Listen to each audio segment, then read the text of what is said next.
bom dia. O Hora 1 desta segunda-feira já está no ar. O governo começa a semana pressionado. Empresários decidiram enviar uma carta cobrando atitudes mais firmes no combate à pandemia e alertando para a perda econômica que o prolongamento da crise pode causar ao país. Na quarta-feira, uma grande reunião convocada pelo presidente Bolsonaro vai discutir o assunto. Devem estar presentes os presidentes da Câmara, do Senado e do Supremo Tribunal Federal e governadores. O governo quer explicar as novas medidas que pretende adotar. Enquanto isso, o Ministério da Saúde liberou os estoques que estavam sendo guardados de vacina para aplicação da segunda dose. A ordem é acelerar a campanha de vacinação. Em São Paulo, um novo carregamento de vacinas chegou da Coreia do Sul. Guilherme Pimentel, bom dia. Oi, Kovalik, bom dia para você. Esse carregamento chegou com um pouco mais de 1 milhão de doses ontem, no fim da tarde, ao aeroporto de Cumbica, em Guarulhos, aqui na Grande São Paulo. O Ministério da Saúde disse que são doses da Oxford, AstraZeneca, e eles chegaram pelo COVAX Facility, um consórcio, uma aliança global que envolve mais de 150 países, criada justamente para impulsionar o desenvolvimento e a distribuição das vacinas pelo mundo. O Ministério da Saúde diz que, até o fim deste mês, um novo carregamento com cerca de 1 milhão e 900 mil doses deve chegar ao Brasil. A gente vai falar mais sobre isso daqui a pouco, Kovalik. Combinado. Confira agora os outros assuntos em destaque no Hora 1 de hoje. Fiscalização flagra aglomerações e eventos clandestinos em diversos estados. Em São Paulo, mais uma festa foi interrompida. Comemoração do aniversário do presidente Bolsonaro provoca aglomeração nos jardins do Palácio da Alvorada. O Rio de Janeiro planeja adotar um mega feriado de 10 dias, já que não houve acordo entre Estado e prefeituras para a adoção de novas medidas restritivas. Número de jovens internados com Covid mais do que dobra em comparação a julho no Paraná.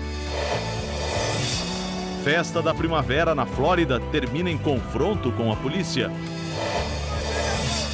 E teve manifestação contra o aumento do poder da polícia no Reino Unido. E no esporte, uma boa notícia para o Brasil. A Ferroviária de Araraquara ficou com o bicampeonato da Libertadores Feminina. Quem conta tudo pra gente é o Alessandro Jodar. Bom dia, que bom começar o dia com um título das meninas. Que ótimo, né, Kovalik? Bom dia pra você, bom dia pra todo mundo. É um título de Araraquara, mas de todos nós, porque as mulheres de Araraquara tão incríveis. Elas participaram de 4 edições da Libertadores, chegaram a 3 finais e ficaram com 2 títulos. Tá difícil de segurar, Kovalik. Confira aí.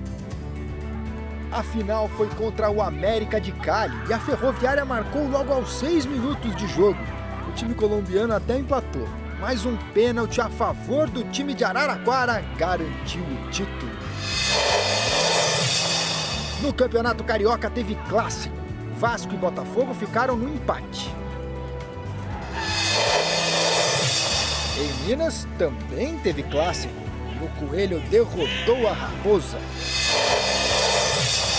No Gauchão, vitória magra do Internacional sobre o Novo Hamburgo.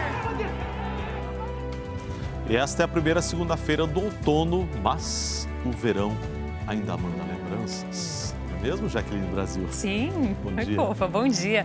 Bom dia para vocês também. Coba está falando isso porque ainda vai fazer calor hoje. Temperaturas ficam altas em todo o país, em várias capitais com máximas acima dos 30 graus. Aqui em São Paulo faz 32, que é a mesma temperatura de Teresina, pensa. No Rio faz 35, mesma máxima prevista para Boa Vista. Ué, mas o verão não acabou? Sim, já estamos no outono. O que está acontecendo é que, como essa estação é uma transição, uma passagem do verão para o inverno, é normal ainda fazer calor. Teremos uma amplitude térmica muito alta, que é a diferença grande entre mínima logo cedinho e a máxima no meio da tarde. E o que a gente vai observar também é que a umidade relativa do ar vai despencar em algumas áreas. E a gente destaca Belo Horizonte, São Paulo, Rio de Janeiro. Aí já sabe, tem que beber bastante água. Falando em água, hoje é o Dia Mundial da Água. É mesmo? Vamos falar sobre isso e muito mais. E claro, todas as principais notícias do Brasil e do mundo agora no Hora 1. Que só está começando.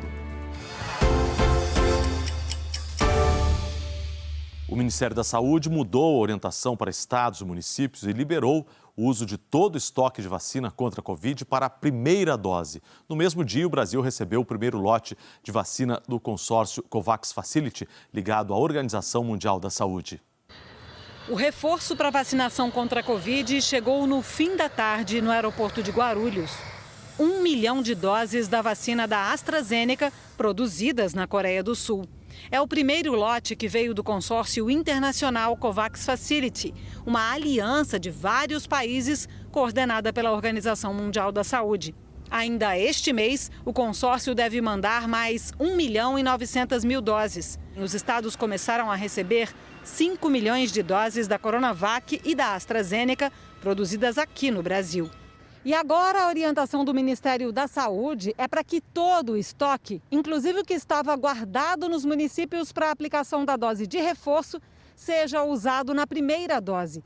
Essa foi uma demanda dos prefeitos preocupados em acelerar a vacinação por causa da disparada no número de infectados e de mortos no Brasil. Em nota, o Ministério explicou que levou em conta a previsão das entregas semanais do Butantan e da Fiocruz, que aceleraram a produção com a chegada de matéria-prima importada.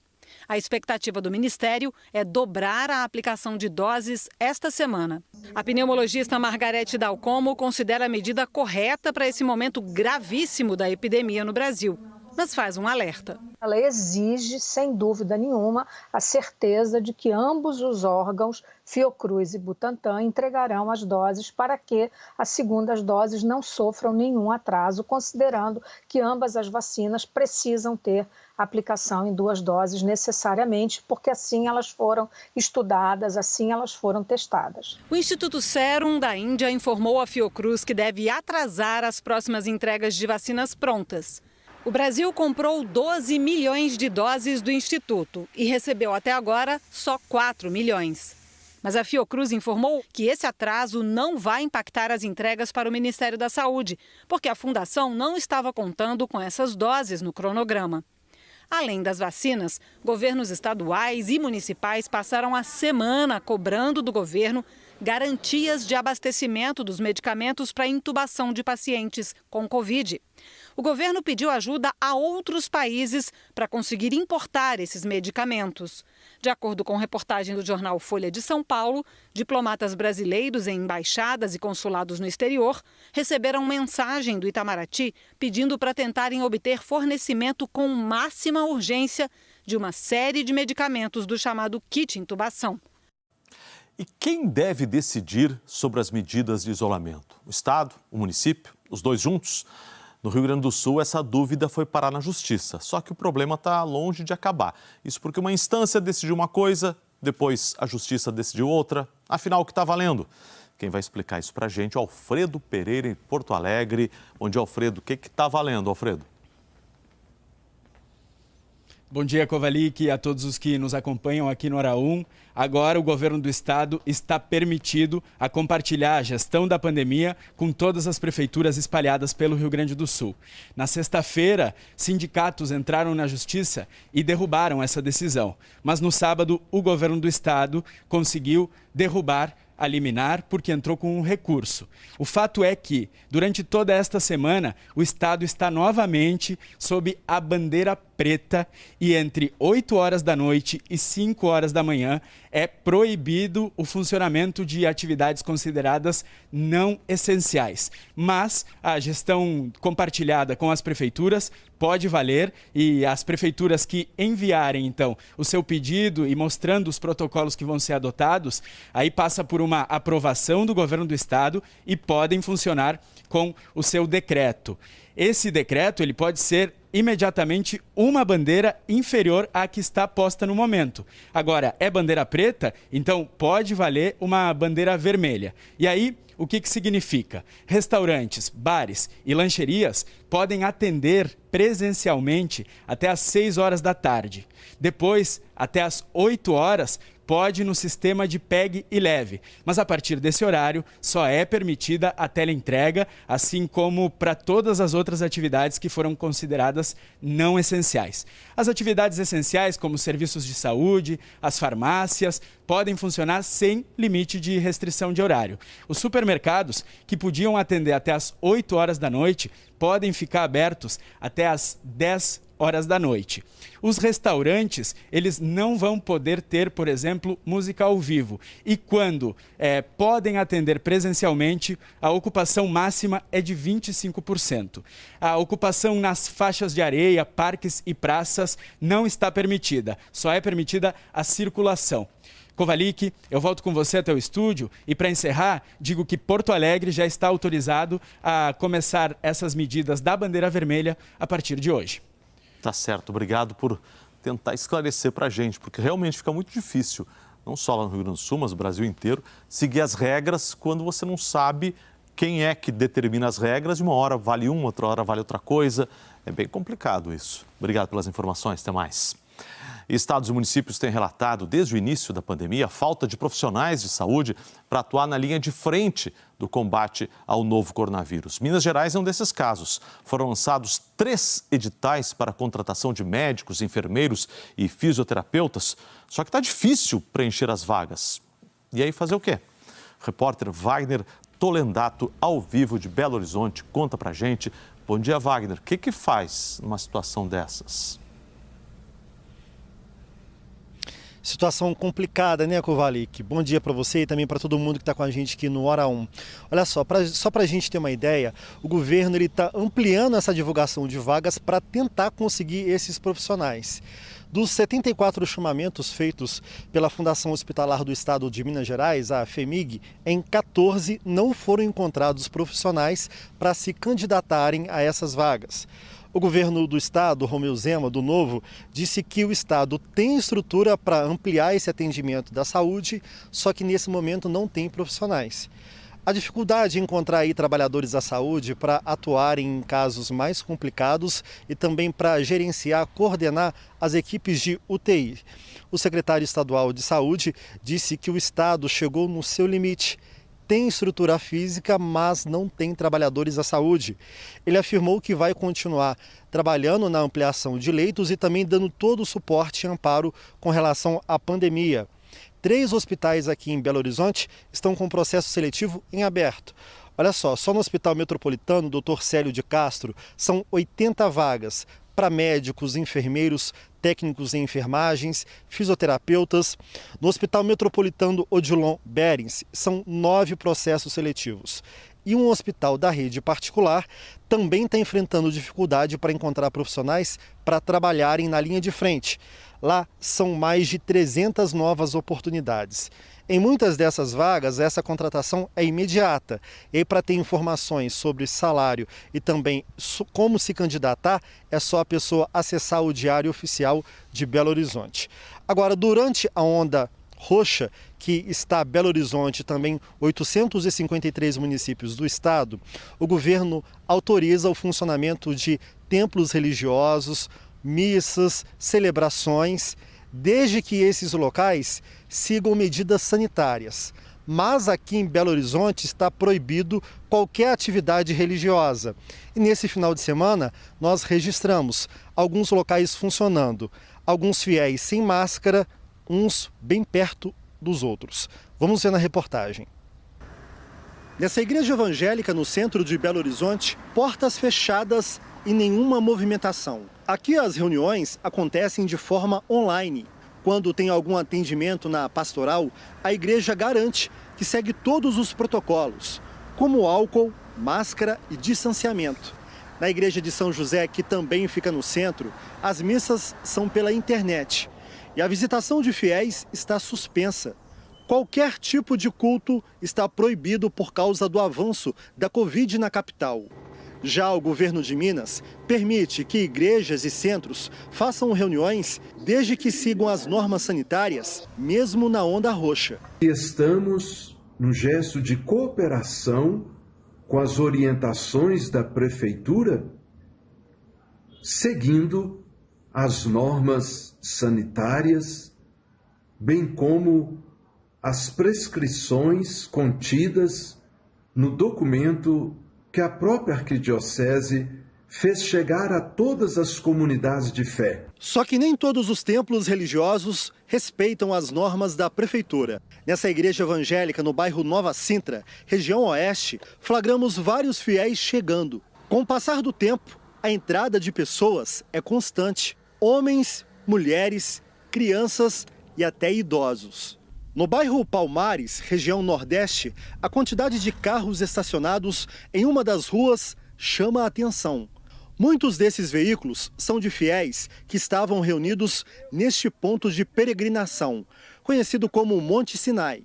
Pessoas sem máscara, usando a proteção de forma errada e algumas não respeitavam o distanciamento. Segundo os moradores do bairro, mesmo com as medidas mais restritivas contra o coronavírus na capital, religiosos continuam se reunindo e causando aglomerações. Olha, a Arquidiocese de Belo Horizonte diz que cada comunidade tem seguido ordens municipais. No caso da Igreja Universal do Reino de Deus, nós não encontramos um representante e a Prefeitura de Belo Horizonte diz que vai reforçar a fiscalização. Kovalik. Obrigado pelas informações, Wagner. Até mais. Um bom dia para você. E o alto número de velórios causou aglomeração no cemitério da Vila Formosa, na zona leste de São Paulo. As famílias disseram que estavam aguardando a liberação dos corpos de parentes que morreram de Covid-19. Havia muita gente no mesmo lugar, sem distanciamento social. O Serviço Funerário da Prefeitura de São Paulo informou que as equipes de fiscalização atuam nos cemitérios municipais instruindo as famílias quanto às medidas de segurança nesse período de pandemia. Uma balada clandestina com pelo menos 50 pessoas foi interrompida na zona sul de São Paulo na madrugada de domingo. Foi na região de Interlagos. Havia muita gente, a maioria jovens, sem máscara. A boate não poderia funcionar, pois todo o estado de São Paulo está na fase emergencial da quarentena, em que apenas serviços essenciais podem abrir. O responsável pelo evento foi autuado pelo Procon. A polícia não informou se ele foi detido. A Guarda Municipal de Florianópolis encontrou 8 estabelecimentos sem alvará sanitário e outros 12 que desrespeitaram os decretos. Em Chapecó, no sul do estado, 16 pessoas foram flagradas aglomeradas num bar, promovendo uma transmissão pela internet. Algumas delas estavam sem máscara. O local foi fechado e autuado. Jaqueline Brasil chegando aqui, a gente já começa esta primeira semana de outono com tempo bem seco. Aqui em São Paulo tá seco, né? Ah, tá bem seco. Tá bem seco. O fim de semana foi assim também, né? É, né? O outono chegou no sábado, ontem, domingo, fez muito calor. Aqui em São Paulo, só para a gente ter uma ideia, a máxima foi de 31,8 e a umidade relativa do ar caiu bastante. Lembra que eu tinha comentado que o outono já ia começar com aquele sistema ASAS, uma alta pressão especial, a alta subtropical do Atlântico Sul, realmente se aproximou, ela que está deixando tudo muito seco e por isso que vai funcionar como uma tampa, não deixando chuva se aproximar aqui de São Paulo. E não é só aqui em São Paulo não, mas no Rio também, em Minas, em quase todo o Espírito Santo, num pedaço de Goiás e também da Bahia. No restante do país, ou em grande parte do país, o sol vai aparecer, mas ainda tem circulação de umidade, por isso a previsão de chuva. E ontem choveu bastante, nas últimas 24 horas, melhor dizendo, em algumas cidades. Em Chapadinha, Maranhão, com 127 milímetros, Barreirinha, Amazonas, com 126 milímetros, voltando para mais uma cidade do Maranhão, Buriti, e no Pará, Baião. Ou seja, a chuva ficou concentrada, a chuva volumosa no centro-norte. É o que vai acontecer hoje também. Em grande parte do centro-norte, um pedaço do norte, do nordeste, previsão de chuva. Em algumas áreas do centro-oeste, mas olha só como é que está aqui no sudeste, tá vendo? Quase sem nebulosidade. Chama atenção também o leste de Santa Catarina, Florianópolis, porque está na rota do temporal. Hoje, 30 milímetros de chuva, essa é a previsão, com máxima de 27. E olha como choveu em Florianópolis nesse mês. 77% acima da média, 319 milímetros e essa previsão. Agora, é claro que você pode até ficar se perguntando, a gente estava falando que no sul choveu pouco, né? Mas essa chuva aqui, ela foi bem localizada. Só no leste de Santa Catarina, e em 2 dias, basicamente ali choveu quase 200 milímetros. Então, não foi uma chuva que persistiu aí durante todo o mês. Falando em Florianópolis, temos imagens ao vivo de Floripa. Estamos aí mostrando para vocês Jurerê, máxima de 27 graus. Dá para observar algumas nuvens, mas até que ao final da madrugada aí tá até bonito, né? 26 graus. É muito bonito essa área, linda com esses barquinhos. Mas olha, 26 graus agora e máxima de 27, então tá bem quente, isso vai favorecer a formação das nuvens de chuva. O que a gente observa é que tem essa alta pressão que está mandando umidade para Santa Catarina e olha só, temos duas altas, né, pressões. Essa aqui de baixo que manda a umidade, ela está mais próxima da superfície e essa é a tal da asas, gente, que eu estava comentando para vocês. Vai ficar um tempão aqui com a gente, ela fica a 5 quilômetros de altura, Cova. Como ela fica mais alta, é por isso que ela funciona como uma tampa, não deixa nenhuma nuvem se aproximar. Vamos dar um pulinho aqui em São Paulo para a gente ver como é que tá. Ao vivo, temos aí a marginal Tietê, observando zonas oeste e norte. 19 graus agora. Pensa na amplitude térmica hoje. Quanto? 32 graus. Gente.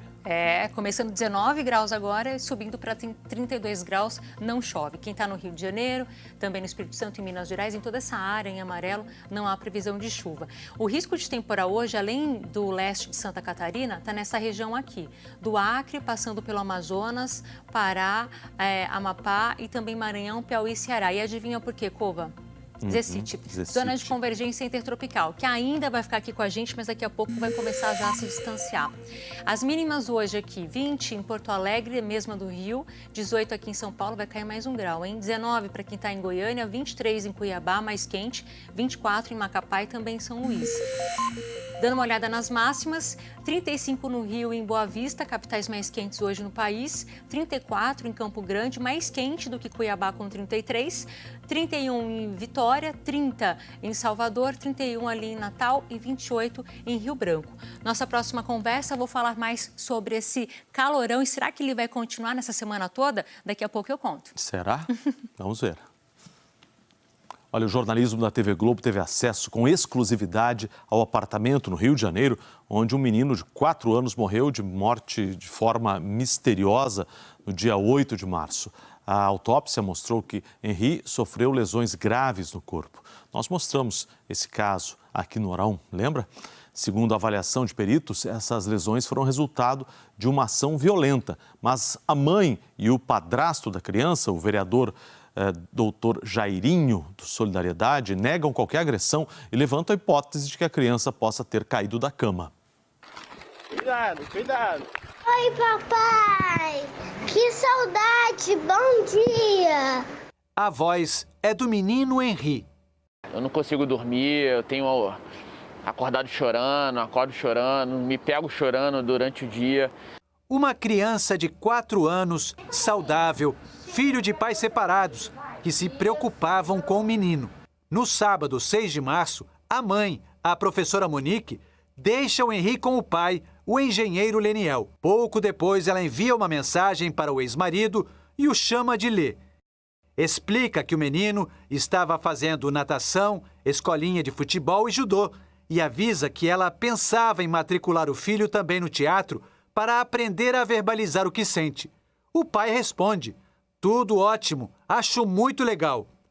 Logo depois, ao ver a foto do filho brincando com amigos, ela comenta: fico feliz que esteja bem. Domingo, 7 de março. Às 3h35 da tarde, Monique escreve: Lê, como vocês estão? Já estou apreensiva desde a hora que acordei, porque ele não vai querer vir embora. Leniel responde: olá, Nick, estamos brincando. Ele envia risadas e esse vídeo do Henri dançando e pulando na cama.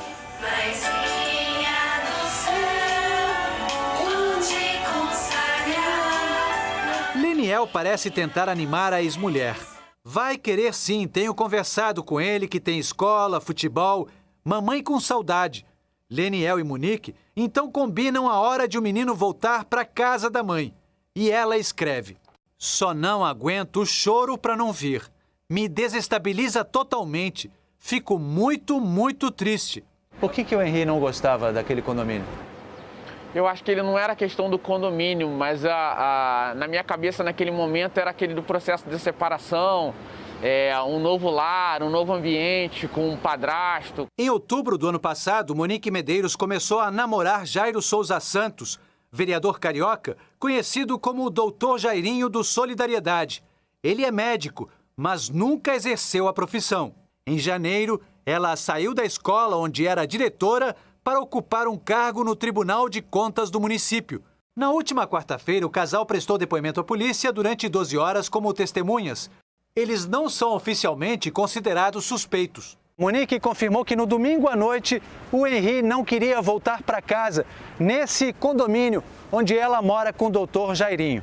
Contou que o filho vomitou quando chegou aqui, mas que não estranhou, porque isso seria algo normal quando o menino chorava muito.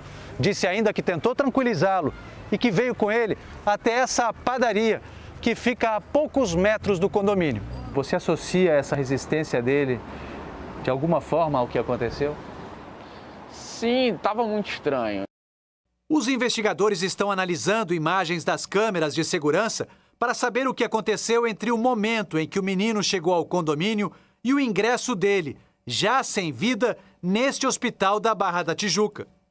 Existe uma nuvem cinzenta do que aconteceu das 19h12 que eu entrego ao meu filho às 4 horas da manhã, que eu sou 4h30 da manhã que me ligam. Às 10h12 da noite, Monique avisa que Henri dormiu. Segunda-feira, 8 de março. Numa rede social, uma moradora do condomínio contou ter ouvido gritos entre 3h20 e 4 horas daquela madrugada.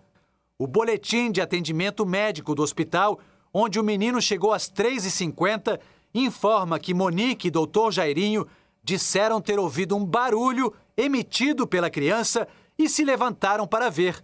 No depoimento à polícia, o casal não mencionou qualquer barulho feito pelo menino. Leniel disse que, por orientação da equipe médica que atendeu Henri, decidiu registrar ocorrência na delegacia da Barra da Tijuca e foi ele que pediu um laudo do IML. O laudo aponta muitas lesões espalhadas pelo corpo do menino, infiltrações hemorrágicas nas partes frontal, lateral e posterior da cabeça, contusões no rim, no pulmão e no fígado. A morte foi por hemorragia interna causada pelo rompimento do fígado. Desde o início de janeiro, o doutor Jairinho e a Monique vieram morar nesse prédio, num condomínio na Barra da Tijuca, na zona oeste do Rio de Janeiro. Desde o dia da morte do Henri, a Monique e o doutor Jairinho só voltaram aqui para o apartamento para recolher roupas e objetos pessoais. Em depoimento à polícia, ela contou que naquela noite ela colocou o filho para dormir no quarto do casal que fica ali no fim do corredor, enquanto ela e o doutor Jairinho ficaram aqui na sala assistindo a uma série na televisão. A mãe disse que naquela noite o filho acordou 3 vezes. Então, por isso, ela e o vereador, a certa altura, decidiram seguir por esse corredor e foram caminhando até o quarto de hóspedes, que também tem uma televisão. Eles continuaram assistindo a série, mas o doutor Jairinho tomou medicamentos e acabou dormindo profundamente. Ela ficou desse lado, recostada, e também cochilou. Mas por volta de 3h30 da manhã, ela teria acordado com o som da televisão. Então puxou o braço do marido, que foi até o banheiro, e ela veio caminhando aqui pelo corredor para voltar para o quarto do casal. Mas o que aconteceu é que ao chegar aqui, logo na entrada, ela encontrou o Henri caído, com os olhos revirados, pés e mãos geladas e sem responder ao seu chamado. Em depoimento, doutor Jairinho disse que encontrou Monique sentada na cama com Henri no colo, mas que não sabia se o menino estava respirando ou não. A polícia quis saber por que o médico não tentou reanimar a criança. Doutor Jairinho respondeu que a última vez que tinha feito o procedimento foi num boneco, no curso de medicina. No depoimento à polícia, Monique diz que imagina que seu filho tenha acordado, ficado em pé sobre a cama, se desequilibrado ou tropeçado no encosto da poltrona e caído no chão. Chama atenção a violência das lesões. Uma criança com esse tipo de lesões, ela não fica bem, né? Então ela não vai dormir, acorda e passa mal. Ela pode ter caído da cama, batido a cabeça e ter como consequência a morte por conta dessas lesões e da hemorragia? Pelo que está se vendo no laudo, elas foram provocadas em momentos próximos e diferentes. Por trás, pelo lado, pela frente. Uma queda de uma criança numa cama não causaria isso tudo, não. O senhor acha que esse tipo de lesão poderia eventualmente ter ocorrido antes das 7 horas de domingo, quando o pai deixa a criança na casa da mãe? Não. Isso foi depois de tudo isso. A criança, se tivesse com essa hemorragia, com aquele edema cerebral, evidentemente não teria condições mínimas de qualquer movimento tranquilamente. Essa decisão desse caso está na mão da perícia técnica. Quando a perícia chegou no local no dia da morte do menino, uma faxineira já tinha limpado o apartamento de Monique e Jairinho. O advogado de Leniel disse que estuda pedir a exumação do corpo. O nosso papel como defesa do pai não é incriminar A nem incriminar B. É em si saber a verdade, né? Por que o menino morreu daquele jeito, daquela forma. A polícia também tem em mãos uma ocorrência registrada pela ex-mulher de Dr. Jairinho na mesma delegacia que hoje investiga a morte do Henri. Ana Carolina Ferreira Neto, mãe de 2 filhos do vereador, contou que Jairo sempre foi violento com ela, que certa vez Jairinho tentou enforcá-la e que no dia 29 de dezembro de 2013, num ataque de fúria, ele a segurou pelo braço e a arrastou até a cozinha, que foi ofendida e chutada várias vezes com muita força pelo vereador. Ela negou que tivesse feito qualquer registro, o que o documento desmente. O caso foi arquivado. Já o advogado de Jairinho nega que o vereador tenha cometido alguma violência. E sobre a morte do menino Henri, ele afirma que o casal não tinha motivos para cometer e esconder algum tipo de agressão. O que ela conta e descreve com mínimos detalhes é o ocorrido. Ele apaga, ela usa essa palavra, ele apaga a noite toda. E eu acordei, quando eu desperto, ele está dormindo na mesma posição. Uma mãe querer proteger um namorado de 3 meses. É essa tese que nós vamos apresentar. É muito menos provável isso do que um acidente na residência do casal. A troca de mensagens com o ex-marido do dia em que Henri chegou em casa pela última vez revela uma mãe angustiada, desgastada com a recusa do filho em voltar para casa. Na conversa, Monique troca impressões com o ex-marido em tom de desabafo. Quando puder trazer, me avisa. Vai ser uma choradeira sem fim mesmo. Leniel responde. E o pior é que ele mexe com o meu psicológico, falando que fico tão pouquinho com ele. Monique continua. Acordo mal, fico horrível. Calma, estamos no processo. Devolve o ex-marido. Às 6h52 da noite, minutos antes de o filho chegar em casa, Monique fala: hoje será uma noite difícil. Sempre que ele chega é assim. Eu parei a minha vida para estar ao lado dele e não adianta. Eu sei o que passo diariamente. Uma criança de 4 anos desestrutura a gente, mas não pode comandar. Completa ela. Temos que ser firmes, fazer nosso melhor. Oi, papai! Que saudade!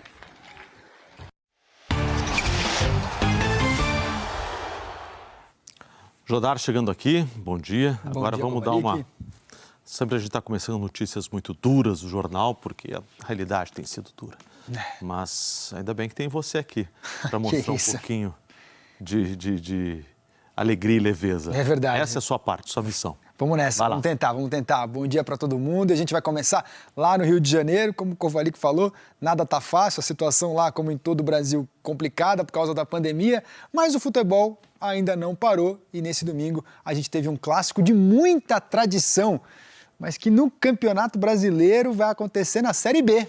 Vasco e Botafogo, empate. Vamos ver como foi? Não. Olha aí, ó, Botafogo de branco, hein? Saiu na frente, mas o gol acho que foi do Vasco, dá pra dizer, né? Porque o Zeca fez contra. Cruzamento do Matheus Friso, por isso que ele ganhou o selinho da escolinha do Hora 1. Tá de reforço, sinto muito. Pode ajoelhar no milho aí. Agora... Crocantinho do pensamento. Gol de empate aí, ó, do Vasco. Carlinhos. Botafogo foi melhor durante todo o segundo tempo, mas aos 41 minutos saiu o empate. Então é isso daí, gente. Ó, para dar a situação, depois de 4 rodadas, o Botafogo é o 5º colocado e o Vasco é o penúltimo no Carioca. Ainda não conseguiu vencer. Que coisa, hein? Que situação complicada. Foram para a Série B e, pelo jeito, ainda não encontraram o caminho. Ainda mais o Vasco. Bom, do Rio de Janeiro para o Rio Grande do Sul. Pela 5ª rodada do Gauchão, o Internacional jogou fora de casa contra o Novo Hamburgo. A gente começa primeiro mostrando aqui o técnico do Internacional, agora com a situação regularizada junto à CBF, o espanhol Miguel Ángel Ramírez. Ele estreou oficialmente. Lembra um pouco como fisicamente treinador. o Guardiola, né? Tomara que consiga fazer. Quem sabe em campo também não lembra, né? Vamos ver. Então foi a primeira vez aí que ele comandou a equipe na beira do campo. Vamos ver o gol do Internacional? O Moisés jogou a bola na área e o Marcos Guilherme marcou 1-0. Igual a quase todos os gols que o Internacional marcou no Campeonato Brasileiro. Ou seja, não mudou muita coisa não, por enquanto.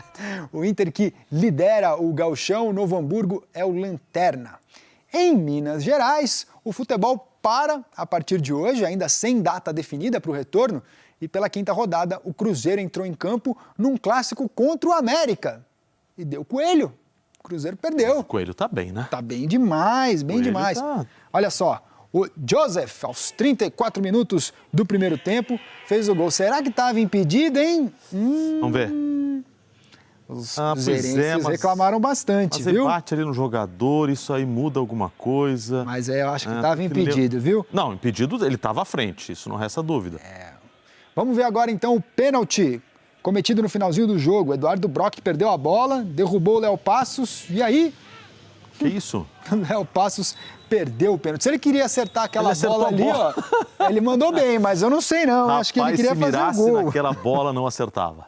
O América é o vice-líder e o Cruzeiro o quinto colocado. América, digamos que o coelho está saltando alto, não dá para dizer que está voando, né? Porque o coelho não voa. Verdade, vamos manter a coerência. Exatamente, o mínimo de coerência. Nossas metáforas têm que ser bem feitas. O coelho está voando, não, ele está voando alto. Não, tá pulando alto, isso mesmo. E nesse domingo, no Estádio dos Aflitos, teve Náutico e Veracruz. E foi nesse jogo que aconteceu uma história muito mais legal, talvez a mais legal desse final de semana.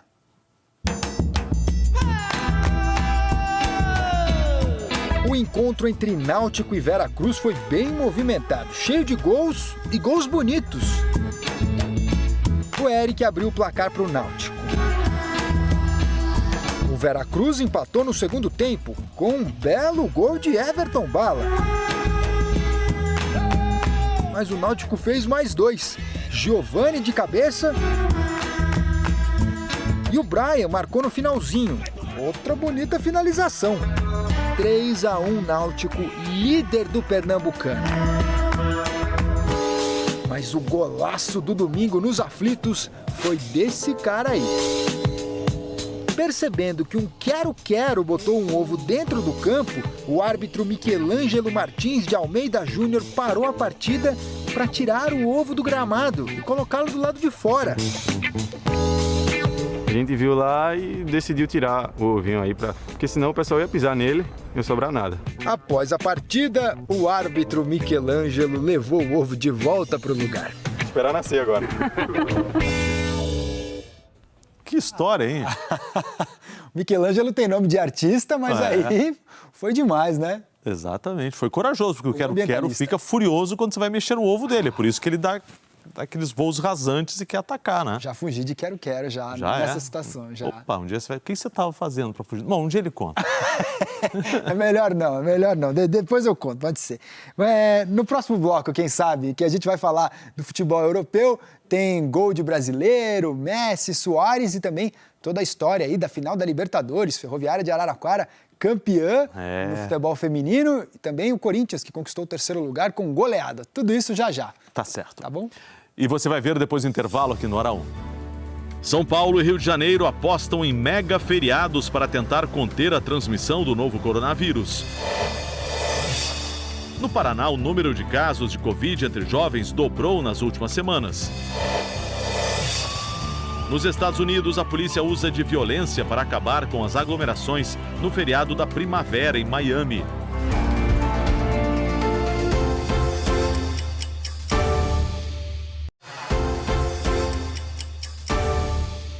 Às 4h42, o Hora 1 vai atualizar para você os números da pandemia. O Brasil registrou mais 1.259 mortes, segundo o consórcio de veículos de imprensa.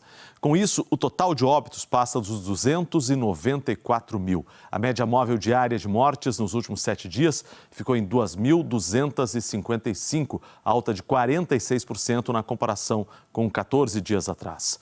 Os contaminados pelo novo coronavírus se aproximam dos 12 milhões. Ainda de acordo com os dados do consórcio, mais de 11 milhões e 800 mil pessoas receberam até agora pelo menos uma dose da vacina anti-Covid. O estado de São Paulo entrou na segunda semana da fase emergencial da quarentena. E apesar de mais restrições, como o toque de recolher das 8 da noite às 5 da manhã, os números de novos casos de Covid, de mortes, de ocupação dos leitos de UTI seguem em alta. Nós vamos conversar ao vivo com o repórter Guilherme Pimentel, que tem as informações. Bom dia, Guilherme, mais uma vez. Bom dia, Kovalik. Bom dia para todos que estão nos assistindo. Hoje, São Paulo tem mais de 28.600 pessoas internadas nos hospitais com Covid-19. É um número que mais que dobrou nas últimas 4 semanas. Falando sobre as UTIs, a ocupação no estado já passou de 91%, está em 91,2%, que corresponde a mais de 12 mil pacientes em unidades de terapia intensiva. Desde o início da pandemia, já morreram 67.558 pessoas pela doença e foram confirmados mais de 2.300.000 casos aqui no estado de São Paulo. E diante desse cenário, ontem mais de 400 prefeitos de municípios paulistas participaram de uma reunião virtual com o secretário de Desenvolvimento Regional do estado de São Paulo, Marco Vignoli. E entre as principais reivindicações dos prefeitos estão o envio de mais vacinas, a criação de leitos de UTI e a adoção por parte do governo do estado de medidas mais restritivas de circulação. Alguns prefeitos chegaram a sugerir, inclusive, um lockdown para todo o estado. São preocupações que a gente vê aqui em São Paulo e em todo o país, como o Wallace Lara vai mostrar para a gente. Em São Paulo, teve uma reunião virtual entre mais de 400 prefeitos e o secretário de Desenvolvimento Regional, Marco Vignoli. Ele ouviu vários pedidos, entre eles mais leitos de UTI, compra de insumos, aquisição de mais vacinas, participação da Polícia Militar na fiscalização de aglomerações e, se for necessário, o aumento das restrições. Se o governo do estado tem toda essa inteligência, todos esses dados estratégicos e sabe que as coisas estão acelerando, estão crescendo e a gente pode chegar num colapso, que a gente não espera até o dia 30, não. O secretário afirmou que vai levar os pedidos ao governador João Dória, do PSDB. Só o caminho do trabalho conjunto vai nos fazer superar esse momento mais agudo. A esperança está logo ali na frente, é a vacina. Vai ser fundamental essa reunião, essa união entre todos e a superação desse período. No Rio de Janeiro, o governador em exercício, Cláudio Castro, do PSC, se reuniu com os prefeitos do Rio, Eduardo Paes, do DEM, e de Niterói, Alex Grael, do PDT. O estado informou que vai criar 3 feriados, nos dias 26, 31 de março e 1º de abril. Além disso, vai antecipar as datas de Tiradentes e de São Jorge. Será um super feriadão de 10 dias, de 26 de março até 4 de abril, juntando com a Páscoa. A medida ainda não foi publicada e ainda precisa passar pela Alerj. O governo do Espírito Santo editou um decreto para que os municípios proíbam cadeiras e guarda-sóis nas praias. Desde quinta-feira, só os serviços essenciais podem funcionar no estado. Kovalik, hoje aqui na capital, o rodízio municipal de veículos passa a funcionar num novo esquema, mas tem uma informação importante para o setor de transportes. Para os caminhões, continuam valendo os horários tradicionais de rodízio. Então a restrição de circulação para eles continua sendo das 7 às 10 da manhã e das 5 da tarde às 8 horas da noite, de segunda a sexta-feira. Aqui em São Paulo funciona assim, né?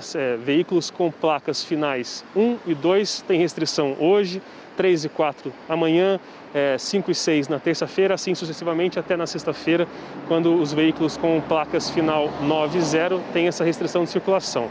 O que a Prefeitura da capital mudou, enquanto estiver vigorando a fase emergencial do Plano São Paulo, é com relação ao horário. Tirando os caminhões, as motos são isentas do rodízio, os outros veículos, a partir de hoje, não têm essa restrição mais durante o dia. O rodízio passa a valer às 8 horas da noite e vai até às 5 horas da manhã, que é o mesmo horário, o mesmo tempo de vigor do toque de recolher dessa nova fase emergencial. Por isso, hoje, então, a partir das 8 horas da noite, veículos com placas final 1 e 2 não vão poder circular até às 5 horas da manhã de amanhã e assim sucessivamente. Kovalik.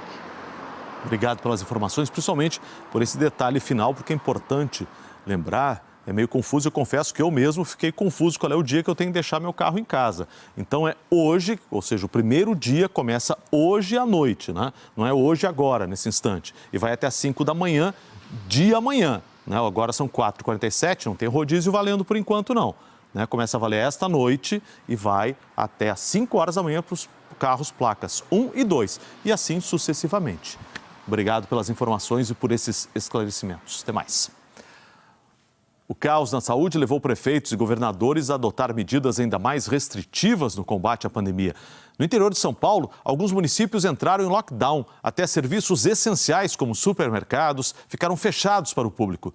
Quem começou esse processo primeiro já colhe resultados.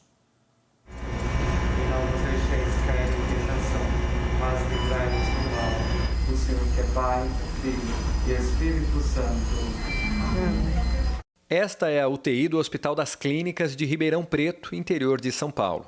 Dos 10 hospitais da cidade que atendem pacientes com Covid, 8 estavam completamente cheios na sexta, com 100% dos leitos ocupados. Com o colapso dos hospitais, veio o lockdown rigoroso, aqui e em outras cidades do interior paulista. O meu restaurante é o único estabelecimento aqui do quarteirão. E nesses dias de lockdown mais restrito, a gente tem que trabalhar de portas fechadas. Só pode delivery. Trabalho no laboratório de análises clínicas, então nosso serviço não foi afetado. Porém, eu fui afetada aí pela indisponibilidade do transporte público, né? Agora estamos em lockdown. E o nosso encontro é como? Aqui, ó. Somente no virtual, 100% remoto. Aqui é uma avenida bem famosa aqui na cidade, Avenida Presidente Vargas, bem pouco movimento. Eu acho que essas medidas extremas, elas acabaram se tornando necessárias em face da enorme velocidade de crescimento de novos casos e casos de terapia intensiva. Eu acho que não havia outra alternativa que não restringir ainda mais a mobilidade. Ribeirão Preto, a 315 quilômetros de São Paulo, anunciou um lockdown para conter o avanço do coronavírus na cidade de 700 mil habitantes. Os supermercados ficaram assim, filas intermináveis, estacionamento lotado. Em São José do Rio Preto, a 440 quilômetros da capital, as mesmas cenas. Se comparando com o Natal e Ano Novo, quase 100% de vendas a mais. Com o início do lockdown, todo o comércio ficou fechado. Os serviços essenciais, como supermercados, só puderam atender por delivery. O Renato é um dos entregadores dessa loja. A gente fica preocupado, a gente tem família, tem filho pequeno, né? Minha esposa está grávida, está de 7 meses e meio. E a gente se preocupa bastante, né? Porque a gente está praticamente na linha de frente. Já teve casos que ele foi fazer entrega e a cliente estava doente e não falou nada. E no final da entrega é que ela falou que era para ele passar álcool, que ela estava contaminada. Medo a gente sempre tem, né? Mas a gente não tem outra solução, a gente tem que trabalhar, né? E não tem como ficar em casa, né? A gente precisa ganhar o pão de cada dia, né? O sustento é a maior preocupação daqueles que não podem trabalhar durante o fechamento das cidades. A grande questão hoje, a ameaça é a fome. Então, medidas restritivas teriam que ser acompanhadas de grandes movimentos de doação, de participação da iniciativa privada e de auxílio emergencial para essas pessoas. Auxílio emergencial não é uma medida da economia. Auxílio emergencial, a meu juízo, como médica, é uma questão de saúde pública. Ribeirão Preto e São José do Rio Preto voltam a uma fase menos restritiva de isolamento. O lockdown durou 5 dias. Eu não saberia dizer se apenas 5 dias vão ser suficientes. A experiência anterior, ela mostra que esses processos geralmente duram mais, 10 até 15 dias são períodos habitualmente utilizados. A meu juízo, não menos do que 2 semanas. A primeira experiência de fechamento completo no estado de São Paulo foi em Araraquara, em fevereiro. Durou 10 dias. A cidade derrubou para menos da metade a média móvel de casos diários da doença. E o número de mortes caiu 39%. É um remédio amargo, mas foi um remédio necessário. E naquele momento, nós não tínhamos mais aonde colocar pacientes, e eles vendo a transferência de pacientes de município de Araraquara para outros locais distantes, até 200, 250 quilômetros, para que pudesse ter acesso a um leito. Então, acho que isso sensibilizou muito a população e ela entendeu que era o momento exato da cidade parar. A gente sabe que isso não vai ter um efeito mágica, né? E de hoje para amanhã, terminando o lockdown, vai tudo voltar ao normal. Nós precisamos, na verdade, sair do momento que a gente está, né? Com todos os leitos ocupados, essa situação chega a ser desesperadora. Equipes de fiscalização de Guarujá, no litoral paulista, ou do Guarujá, que o pessoal aqui de São Paulo fala, né? Eles estão tendo muito trabalho. Só nesse fim de semana, flagraram 5 festas clandestinas. Numa delas, havia centenas de pessoas. Essas imagens são de um pistão que acontecia na Praça Mário Covas, no Morrinhos, na madrugada de domingo. A fiscalização da prefeitura esteve no local e disse que havia cerca de 400 pessoas. 3 caixas de som foram apreendidas. Essas fotos são de outra ação dos fiscais. Eles chegaram na casa no bairro Jardim Virgínia também durante a madrugada, depois de uma denúncia. Flagraram uma festa com 80 pessoas. Os responsáveis foram multados pelo barulho e pela aglomeração. Essa caixa de som também foi apreendida. Agora, olha a propaganda dessa outra festa no Jardim Enseada, que só não aconteceu porque a fiscalização chegou antes. O folheto explica que seria das 11 da noite às 5 da manhã e que a piscina estaria liberada. Só na madrugada deste domingo, os fiscais da prefeitura atuaram em 8 festas e pistões em bairros diferentes aqui do Guarujá. Isso porque os fiscais não conseguem estar em outros lugares ao mesmo tempo. Atualmente, há 300 fiscais divididos em 4 equipes de plantão. E eles ainda contam com um reforço de policiais militares que trabalham na operação delegada. Mesmo assim, os bailes acontecem em plena pandemia e na fase emergencial em que estamos atravessando. Só neste domingo, a taxa de ocupação por pacientes com a Covid-19 nos hospitais aqui de Guarujá era de 90%. Por fim de semana, a gente atua em aproximadamente 5 eventos irregulares por noite. Tá? Então não é pouca coisa, você pega aí sexta, sábado e domingo, todas as noites em pelo menos 5, porque se a gente estivesse mais efetivo, a gente atuaria em mais. E a falta de bom senso se espalha por todos os cantos. Nas redes sociais, esse rapaz chamou os seguidores para uma festa na praia do Perequê neste domingo. Lá no Perequê, lá no fundão, lá na bica, brota, chama geral que hoje vai ter bagunça lá de novo. Estamos no lockdown, mas se a gente for preso não dá nada. A prefeitura recebeu a denúncia e uma equipe da Força Tarefa foi para lá. Havia muitos carros na areia. Os banhistas foram orientados a deixar o local. Algumas pessoas foram abordadas pela Polícia Militar. Essas outras imagens também são desse domingo. Na Praia do Tombo, muitas pessoas foram retiradas da areia pelos fiscais. Há uma semana, a circulação pela praia foi proibida por causa do avanço do vírus. A prefeitura espalhou várias faixas pela orla, avisando sobre a interdição das praias. E apesar das redes de proteção e dos gradis colocados nos 12 quilômetros de extensão da praia, ainda há quem insista em entrar no mar. Nós percorremos algumas praias da cidade e flagramos muitas pessoas desrespeitando o decreto municipal. Na de Pitangueiras, mesmo com a blitz da Guarda Civil Municipal e da Polícia Militar, surfistas estavam tranquilos, pegando onda. A mesma cena vimos na Praia do Tombo. E além dos surfistas, flagramos uma família seguindo pela areia até o banho de mar. E detalhe, todos sem máscara. Aliás, a falta de proteção também nos chamou a atenção em outros pontos da cidade. Em Guarujá, os calçadões ainda estão liberados para caminhada ou corrida. Mas vimos muita gente sem máscara. É impensável que as pessoas não entendam que se a praia está fechada, por que só eu posso entrar?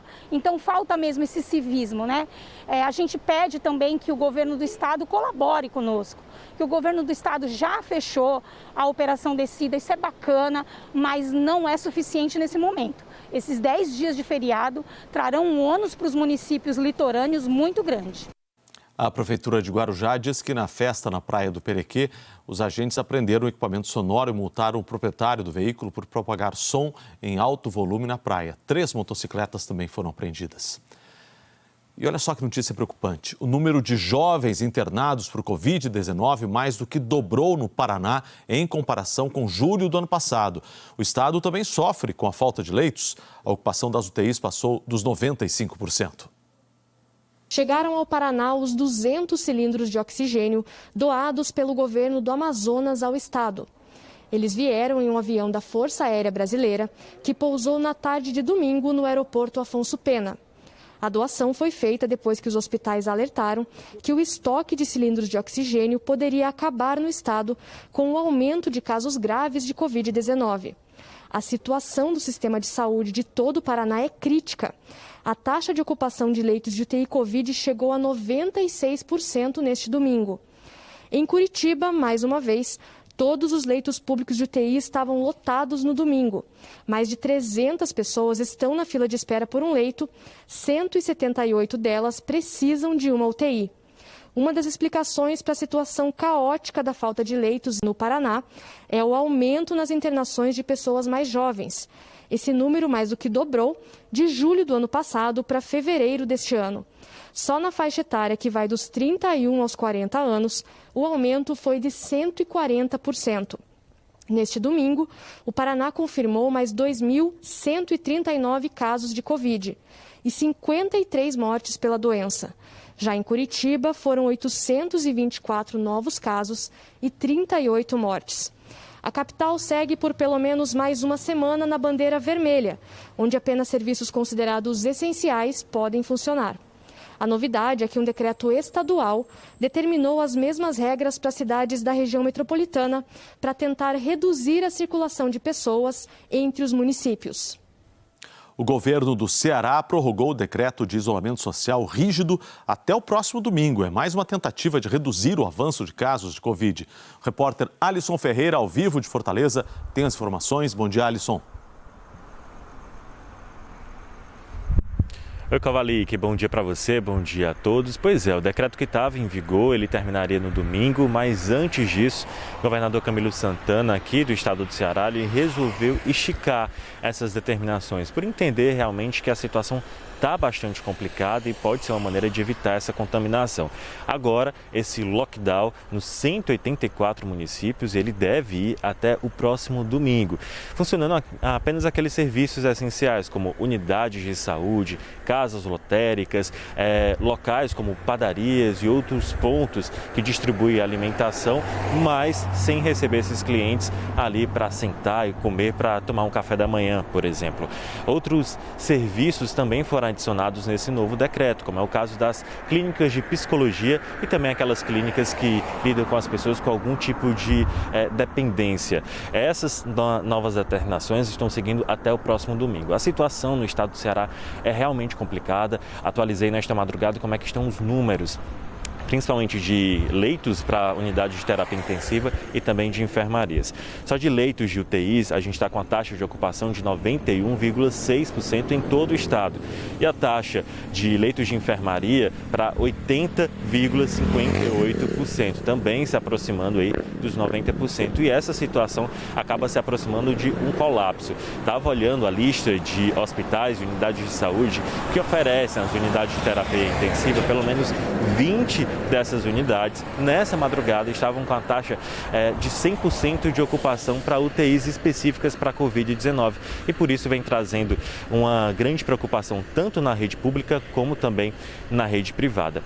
Nesta segunda-feira se inicia uma nova fase da campanha de vacinação em Fortaleza. Antes era possível vacinar as pessoas de 75 anos ou mais, assim como profissionais da saúde que estão na linha de frente.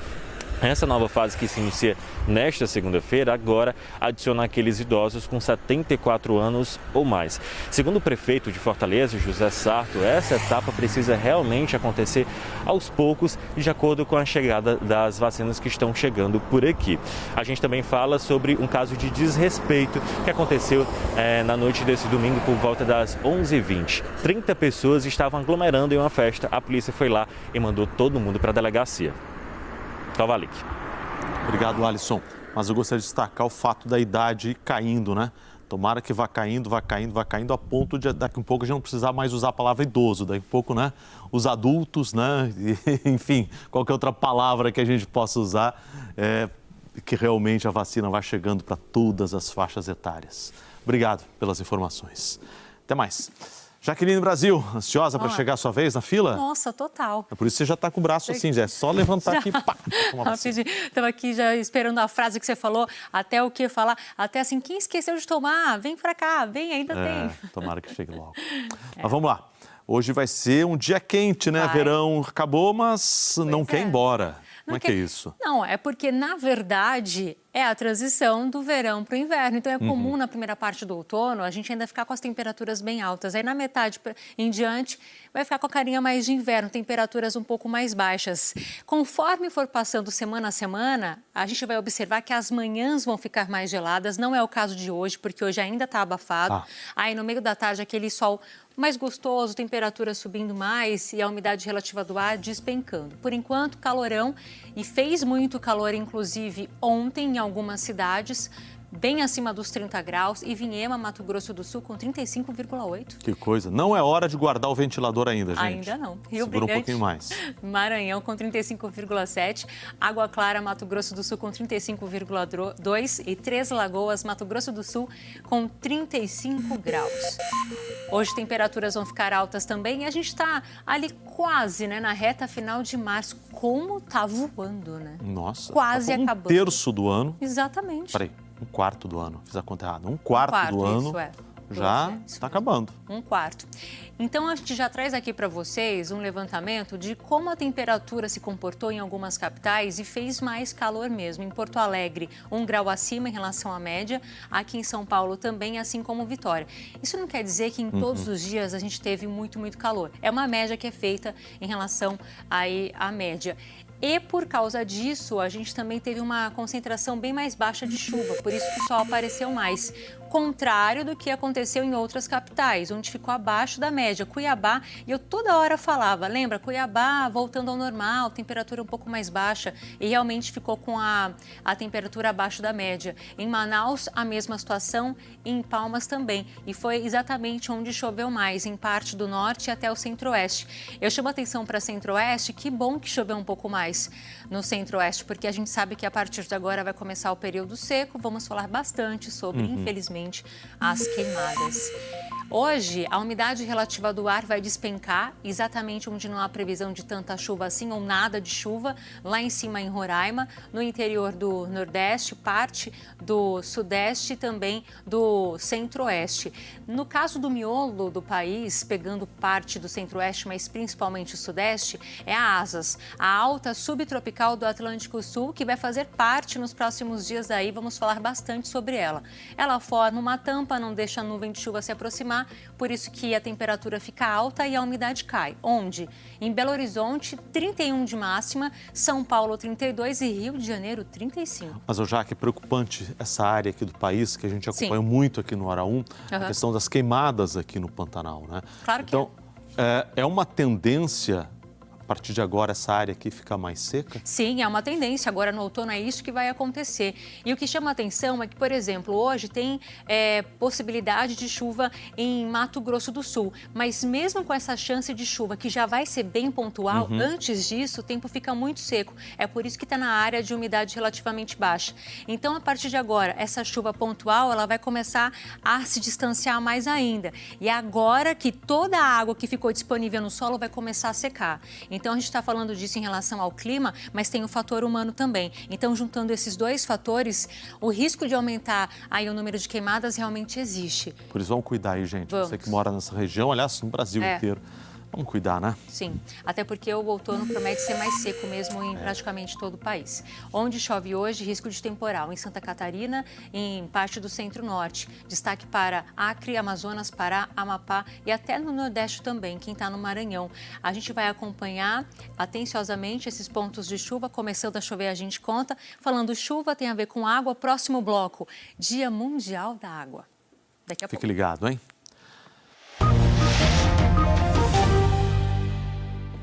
Uma multidão de turistas de outras partes dos Estados Unidos tem provocado aglomerações na cidade de Miami, na Flórida, na praia ali. Neste fim de semana, a situação saiu do controle e houve confronto com a polícia. Os agentes usaram jatos de água e balas de borracha para dispersar a multidão que insistia em ficar na rua. As autoridades locais decidiram impor um toque de recolher por um período de 3 semanas. O comércio passa a fechar às 8 horas da noite. É uma tradição americana Miami Beach receber milhares de estudantes no mês de março para as férias. Com o aumento de turistas e o descontrole, as autoridades declararam um estado de emergência na sexta-feira. A região tem registrado cerca de 1.000 casos de Covid por dia e até 100 internações. Em Bristol, na Inglaterra, terminou em confronto e depredação um protesto contra um projeto de lei do governo que daria à polícia mais poderes para restringir manifestações. Entre as medidas, os agentes poderiam impor limites de tempo e de nível de ruído, o que revoltou os ativistas. Milhares de pessoas foram ao centro da cidade, desrespeitando as restrições impostas contra a pandemia. No confronto, 2 policiais ficaram feridos e 2 viaturas foram incendiadas. A população da Tanzânia se despediu do presidente John Pombe Magufuli. Houve muita aglomeração e pessoas sem máscaras no velório ontem num estádio de futebol na cidade de Dar es Salaam. A causa da morte do presidente está cercada de mistérios. A suspeita é que ele tenha morrido de Covid-19. Magufuli assumiu uma postura negacionista desde o início da pandemia. Dizia, por exemplo, que vapor com infusão de ervas seria o suficiente para derrotar o vírus. Em junho do ano passado, ele declarou que a Tanzânia estava livre da Covid, depois de 3 dias de orações em todo o país. A OMS classificou a situação da pandemia na Tanzânia como preocupante. Na Islândia, permanece em atividade o vulcão que entrou em erupção na sexta-feira nos arredores de Reykjavik, a capital do país. Segundo os especialistas, a situação está controlada. O vulcão estava adormecido desde o século XII e despertou depois da área ter registrado mais de 50.000 tremores de terra nas últimas 3 semanas. Que imagens, hein? A seguir você vai ver aqui no Hora. Em carta, empresários pedem às autoridades pressa nas medidas de combate à pandemia. Reunião geral para discutir novas medidas foi marcada para quarta-feira. Bolsonaro comemora aniversário com ataque a governadores e aglomeração nos jardins do Palácio da Alvorada.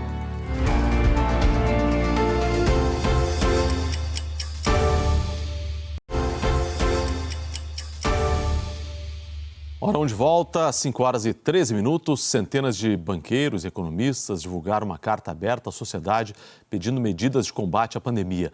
O grupo pretende enviar o documento ao Ministério da Economia e aos presidentes do Supremo Tribunal Federal, do Senado e da Câmara. A carta tem mais de 500 assinaturas, como as de José Olímpio Pereira, presidente do Credit Suisse, e de Roberto Setúbal e de Pedro Moreira Salles, co-presidentes do Conselho de Administração do Itaú Unibanco. Também assinam ex-presidentes do Banco Central, como Armínio Fraga e Ilan Goldfein, ex-ministros da Fazenda, como Pedro Malan, Marcílio Marques Moreira e Rubem Recupero, e economistas como Helena Landau, Bernardo Api e Samuel Pessoa. Na carta, o grupo afirma que o Brasil é hoje o epicentro mundial da Covid, que o quadro fica ainda mais alarmante com o esgotamento dos recursos de saúde, que a situação econômica e social é desoladora, que a contração da economia afetou desproporcionalmente trabalhadores mais pobres e vulneráveis, e que esta recessão, assim como suas consequências sociais nefastas, foi causada pela pandemia e não será superada enquanto a pandemia não for controlada por uma atuação competente do governo federal. A carta lembra que a saída definitiva da crise requer a vacinação em massa da população, que infelizmente estamos atrasados, que no ritmo atual levaríamos mais de 3 anos para vacinar toda a população e que impressiona a negligência com as aquisições. O documento ressalta que a redução do nível de atividade nos custou uma perda de arrecadação tributária apenas no âmbito federal de aproximadamente 58 bilhões de reais e o atraso na vacinação irá custar em termos de produto ou renda não gerada nada menos do que estimados 131 bilhões e 400 milhões de reais em 2021.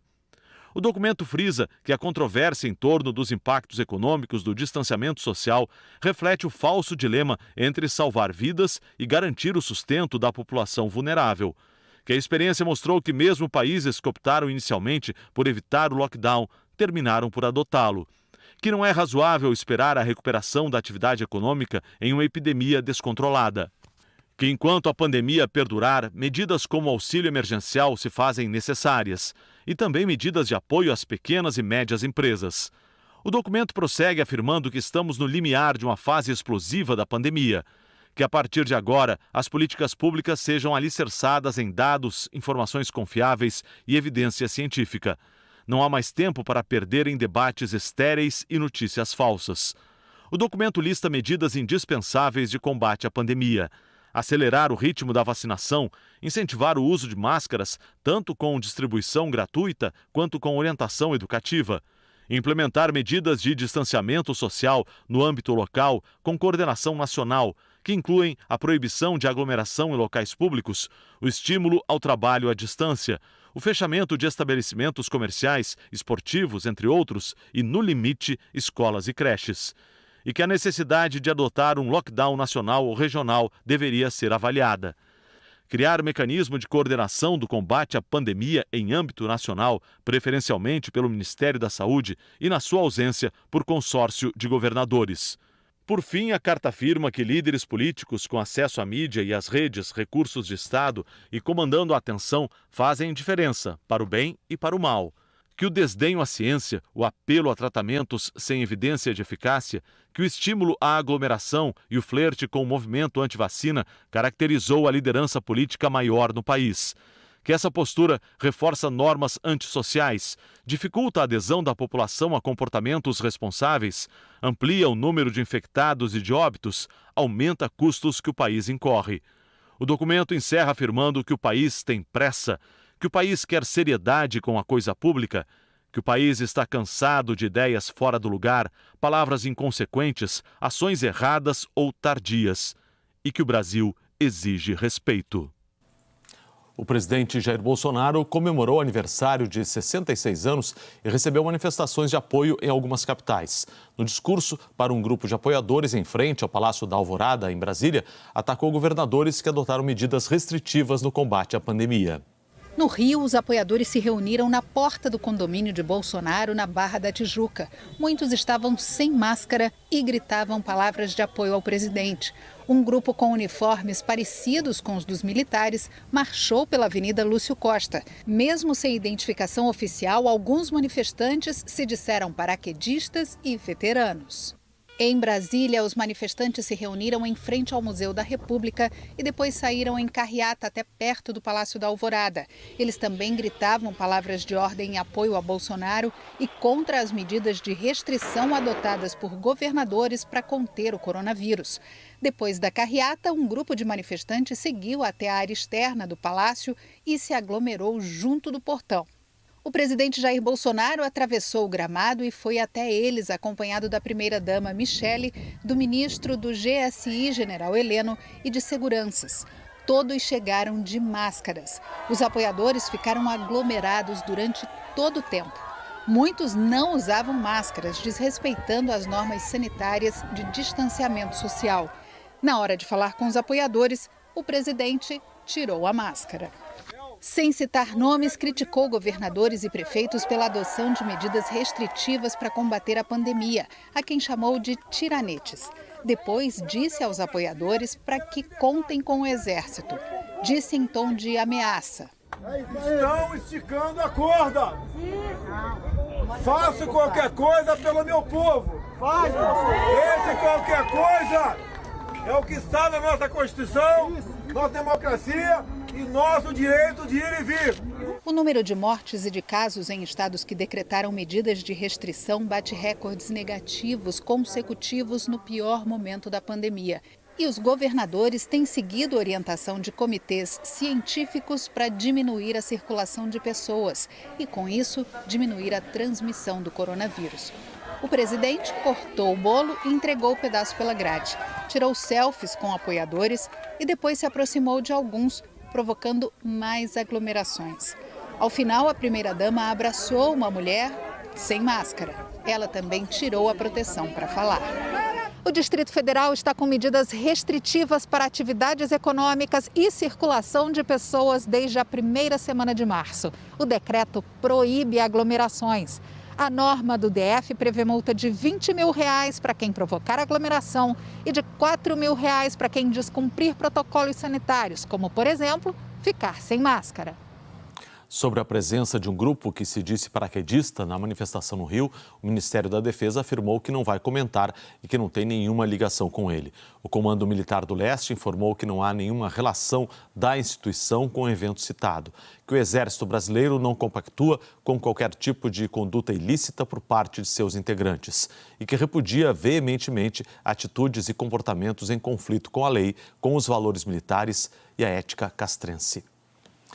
Esta semana, o governo deve se reunir com parlamentares e governadores para traçar um novo plano de combate à pandemia. A semana começa sem previsão de data para a posse do novo ministro da Saúde, Marcelo Queiroga. O atual, Eduardo Pazuello, segue à frente da pasta e os dois mantêm o discurso de continuidade na gestão da pandemia.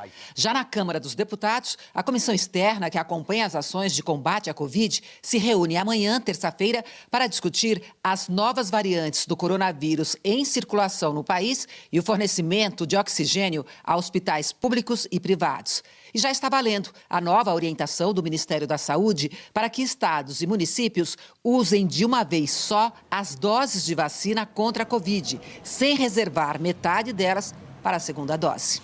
E deve acontecer na quarta-feira a reunião do presidente Jair Bolsonaro com os presidentes do Supremo Tribunal Federal, Luiz Fux, da Câmara, Arthur Lira, do Senado, Rodrigo Pacheco, governadores e prefeitos para discutir a pandemia, um novo plano de combate à Covid. E já há cobranças para que o encontro resulte em ações concretas. Vamos dar uma olhada agora nos assuntos que estão em destaque nas capas dos jornais. A gente começa com o Globo, tratando de assuntos que nós mostramos aqui para você, né, ao longo do Hora 1. Então, o Globo ajuda a gente a relembrar alguns dos assuntos que são extremamente importantes. Colapso na saúde, Rio terá feriado de 10 dias para conter avanço da pandemia. É a principal manchete do Globo. Tem uma coisa aqui importante também, assim, todas as coisas são importantes, mas essa aqui é um pouco diferente do que a gente tem mostrado. Olha só, a América Latina tem 1/3 de mortes e 6% de vacinados. É uma outra maneira de olhar a pandemia, com 8,5% da população global, mas com 1/3 dos mortos, olha só a discrepância. A América Latina não tem ação conjunta contra o coronavírus e vê seus países lutando solitários contra a crise. Vamos adiante agora com o valor, abismo de renda, ameaça a recuperação do consumo. O Valor Econômico lembra aqui, né, que entre as consequências da pandemia está um abismo mesmo de renda, enquanto a parte da classe média, principalmente a classe média mais alta, as pessoas ricas, estão conseguindo passar por isso, as pessoas mais pobres estão ficando mais pobres, né? E estão perdendo emprego. Enfim, uma situação dramática para quem é mais pobre. E também o Valor destaca a vacinação une economistas e empresários, a carta que nós acabamos de mostrar aqui no Hora 1. 0 Hora de Porto Alegre cita também essa questão lá do Rio Grande do Sul. Havia uma discussão na Justiça sobre, afinal, quem é que determina as regras, né, de flexibilização, de manter a distância e tudo mais.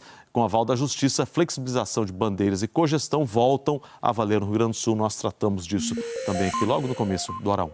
Já a Folha de São Paulo destaca, né, o aniversário do presidente Bolsonaro, que centenas se aglomeraram em frente ao Palácio da Alvorada para comemorar os 66 anos de Bolsonaro. A Folha de São Paulo também fala de Lula, né? Uma pesquisa, a maioria acha Lula culpado, candidatura divide eleitor. A aprovação de atuação de Moro na Lava Jato desaba de 62% em 2016 para 45%, levantamento do Datafolha, que a Folha traz hoje na capa. Estado de São Paulo, mostrando na capa uma foto aqui, uma dessas tantas histórias que a gente tem visto de pessoas que passaram pela Covid, sobreviventes de Covid-19 relatam a luta para voltar ao trabalho. As sequelas exigem paciência, diz o cirurgião Valdir Zamboni, de 63 anos, que passou 86 dias hospitalizado. E a principal manchete do Estadão é: empresários se unem em ofensiva por renda básica com reformas. Plano é dar às famílias recursos de privatizações e reformas que estão no Congresso. Estas são as principais manchetes de hoje. E depois de ser adiado, a Jaque já está chegando aqui. Então me ajuda nessa, então? Claro, vamos lá. Bora lá. Depois de ser adiado 2 vezes, o Brasil lançou agora, de madrugada, um nanosatélite ao espaço. Olha só que história, Jaque. O lançamento foi no Cazaquistão, né? Conta aí. O nanosatélite brasileiro é o menor que uma caixa de sapato e tem como principal objetivo monitorar as anomalias magnéticas do Atlântico Sul, Cova. Você vai explicar um dia desses o que é isso, né? Vou. Pois é. Esse fenômeno natural atrapalha a captação de imagens e a transmissão de sinais eletromagnéticos numa determinada faixa do céu. O projeto é um esforço conjunto do Instituto Nacional de Pesquisas Espaciais, da Universidade Federal de Santa Maria, no Rio Grande do Sul, e da Agência Espacial Brasileira. Mas sabe que falando do tamanho dele, tá falando que é menor que uma caixa de sapato, né? Temos as imagens aí. E aí eu estava ali lendo a respeito o comprimento de 22 centímetros. A gente lembra da régua da escola de 30 centímetros. Então, 22 centímetros de comprimento e 10 de largura. É uma caixa de sapatos de um pé pequeno. Exatamente. Também tem isso. Exatamente. E vai ter essa função toda, uma hora dessa, já que vai explicar em mais detalhes, né? Sim. O importante é que ele afeta a nossa vida. Afeta, obviamente. Porque o campo magnético é super importante para a proteção de todo o planeta e também o lançamento do nanosatélite vai auxiliar no estudo, por exemplo, de engenharia. Então, a gente observando isso e contando, parece que é algo muito difícil de entender e muito distante da gente, mas não, está muito próximo, porque querendo ou não, isso vai influenciar em várias áreas das nossas vidas, né? Poxa, que legal. Vamos acompanhar essa história aí nos próximos dias. Muito legal. Vamos lá, previsão do tempo. A gente está falando do tempo seco aqui em São Paulo. Toda vez que eu falo tempo seco, parece que dá uma secada na boca, né? O cérebro avisa que está seco. Na boca e no nariz. Exatamente. Por isso é bom cuidar. Mas, apesar desse tempo seco, uma boa área do país, uma área muito maior do que a gente estava acostumado a ver nos últimos meses, existe o risco temporal também em alguns lugares. Ainda existe, sim. Na faixa leste de Santa Catarina, por exemplo, atenção você que está em Florianópolis e também no centro-norte do país, há risco de temporal. Vamos falar sobre isso, mas antes eu preciso falar sobre outro assunto, esse aqui. Hoje é o Dia Mundial da Água, 22 de março, que essa data começou a ser comemorada em 1993. E foi para chamar a atenção, conscientização, né? E nesse ano, todo ano tem um tema. E esse ano, o tema é Valorizando a Água. E como é importante isso, né, Cova? E até a gente fala sobre a importância da água, a gente sempre fala que é algo que está acabando aos poucos e é um bem precioso e que a gente precisa demais. Sabe que 1 em cada 3 habitantes no planeta não tem água potável. Aqui no Brasil, apesar de a gente ter seríssimos problemas de distribuição de água, de encanamento, enfim, uma parcela muito grande da população brasileira não recebe água em casa, nós aqui no Brasil somos relativamente beneficiados. A gente tem rios, a gente tem várias coisas aqui no Brasil que, de uma certa forma, aliviam o sofrimento de grande parte da população. Mas eu me lembro, lá no Nordeste, a gente fala muito, eu estive lá em 2016, no Nordeste, justamente no meio daquela seca terrível que o país enfrentou a partir de 2015, 16, 17, um período longo, e eu fiquei muito impressionado andando por aquelas estradas, com a quantidade de caminhões-pipa, carroças com água, de como o nordestino do interior do Brasil, e nós em outros lugares do Brasil talvez não tenhamos muita noção, valoriza cada gota d'água. Quando falta, quando a gente abre a torneira, tá água ali, a gente nem liga muito para a água, mas quando falta, é terrível. E nos povoados mais distantes ainda, nem o caminhão de água consegue chegar até lá. Então, eles usam mesmo as cuias, as cumbucas de água, fazem aquele procedimento que eu esqueci o nome, com a moringa, aquele lençol aqui para colocar a água e carregar e levar até a sua casa, de tão importante que é e tão precioso. E se nada for feito em relação ao clima e a valorização da água, até 2050, quase 6 bilhões de habitantes podem ficar pelo menos um mês durante o ano sem nada de água. 6 bilhões de habitantes é basicamente quase todo mundo. Quase todo mundo, pois é. Então vamos ficar ligado aí e fazer a nossa parte, todo mundo, né? Falando sobre a quantidade de água, o índice dos reservatórios, a gente está fazendo uma comparação, como é que está a situação agora em relação ao mesmo período do ano passado. Reservatórios que são importantíssimos para a geração de energia. Furnas, hoje, está com 38,5. Olha como é que estava no ano passado. 55,2. Sobradinho está com menos água também em relação ao ano passado. E isso vale para a Serra da Mesa também, os principais reservatórios. E como é que será que está a situação dos reservatórios que nos abastecem aqui em São Paulo? Cantareira atual está com menos água em relação ao início do período chuvoso, do ano passado, melhor dizendo. Alto Tietê também está com menos água e assim como Guarapiranga. Então, realmente choveu menos nesse período chuvoso e agora a gente está entrando no período seco, então vamos aguardar o que vai acontecer. Hoje, avisos importantes, já falava, né, de Florianópolis e centro-norte do país. Risco de temporal que já pode acontecer agora. Então, Acre, Amazonas, Pará, Amapá e também o nordeste do Maranhão até o Ceará. Ainda tem circulação de umidade e alguns sistemas que vão favorecer na formação dessas chuvas. Onde o tempo fica firme? Lá em cima em Roraima, nessa pontinha do Rio Grande do Sul e em parte do sudeste, pegando Goiás, representando o centro-oeste, a Bahia, o nordeste. Tem uma massa de ar seco que não deixa formar nuvem de chuva. As nossas máximas previstas para hoje, 26 em Porto Alegre, 32 aqui em São Paulo, 35 no Rio, 30 em Salvador, também em Macapá e lá em cima 35 em Boa Vista. Tem tanta informação hoje, Cova, que mal deu tempo de mostrar imagens, né? A gente mostra. Mas na próxima conversa a gente mostra e eu trago o resumo do dia também. Tá combinado. E o colapso da saúde atingiu também a rede de pronto atendimento em Cuiabá. Unidades de saúde fecharam as portas e deixaram de atender pacientes com Covid. Olha só, a repórter Cíntia Rocha tem as informações. Bom dia, Cíntia.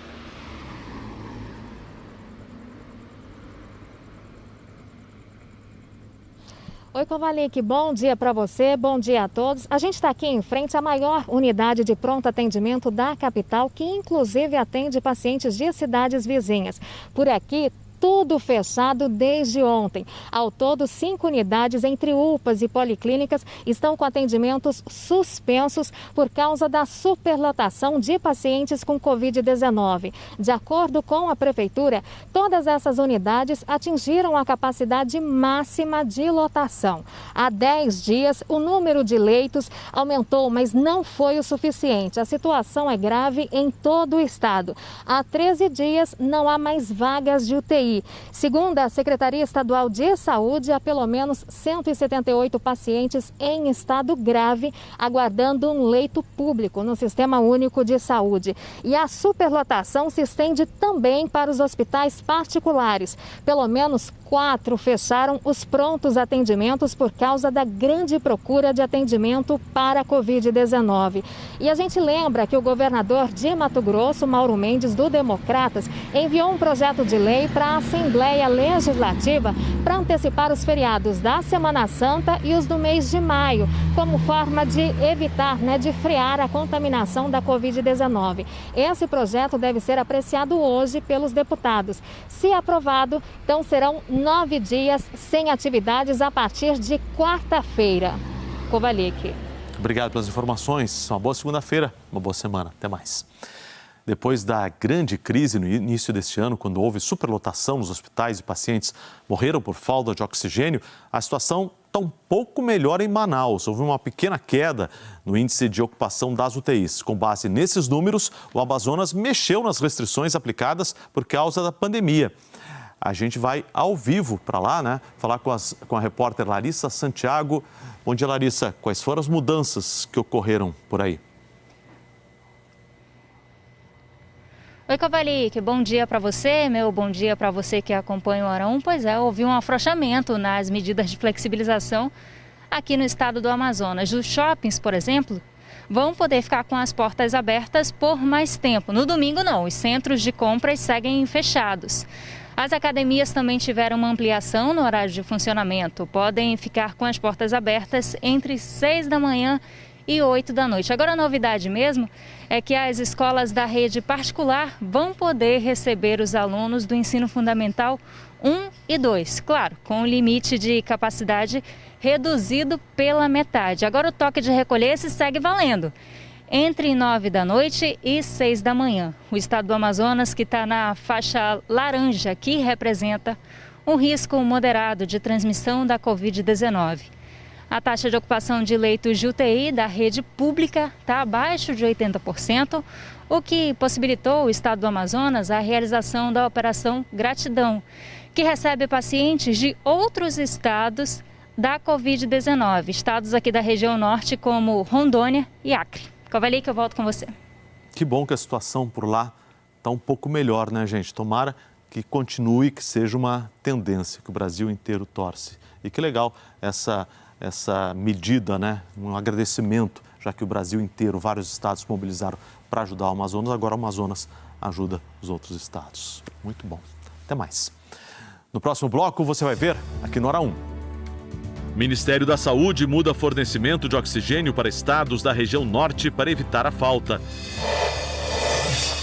E no futebol teve clássico carioca. O Vasco garantiu o empate com o Botafogo com um gol no finalzinho.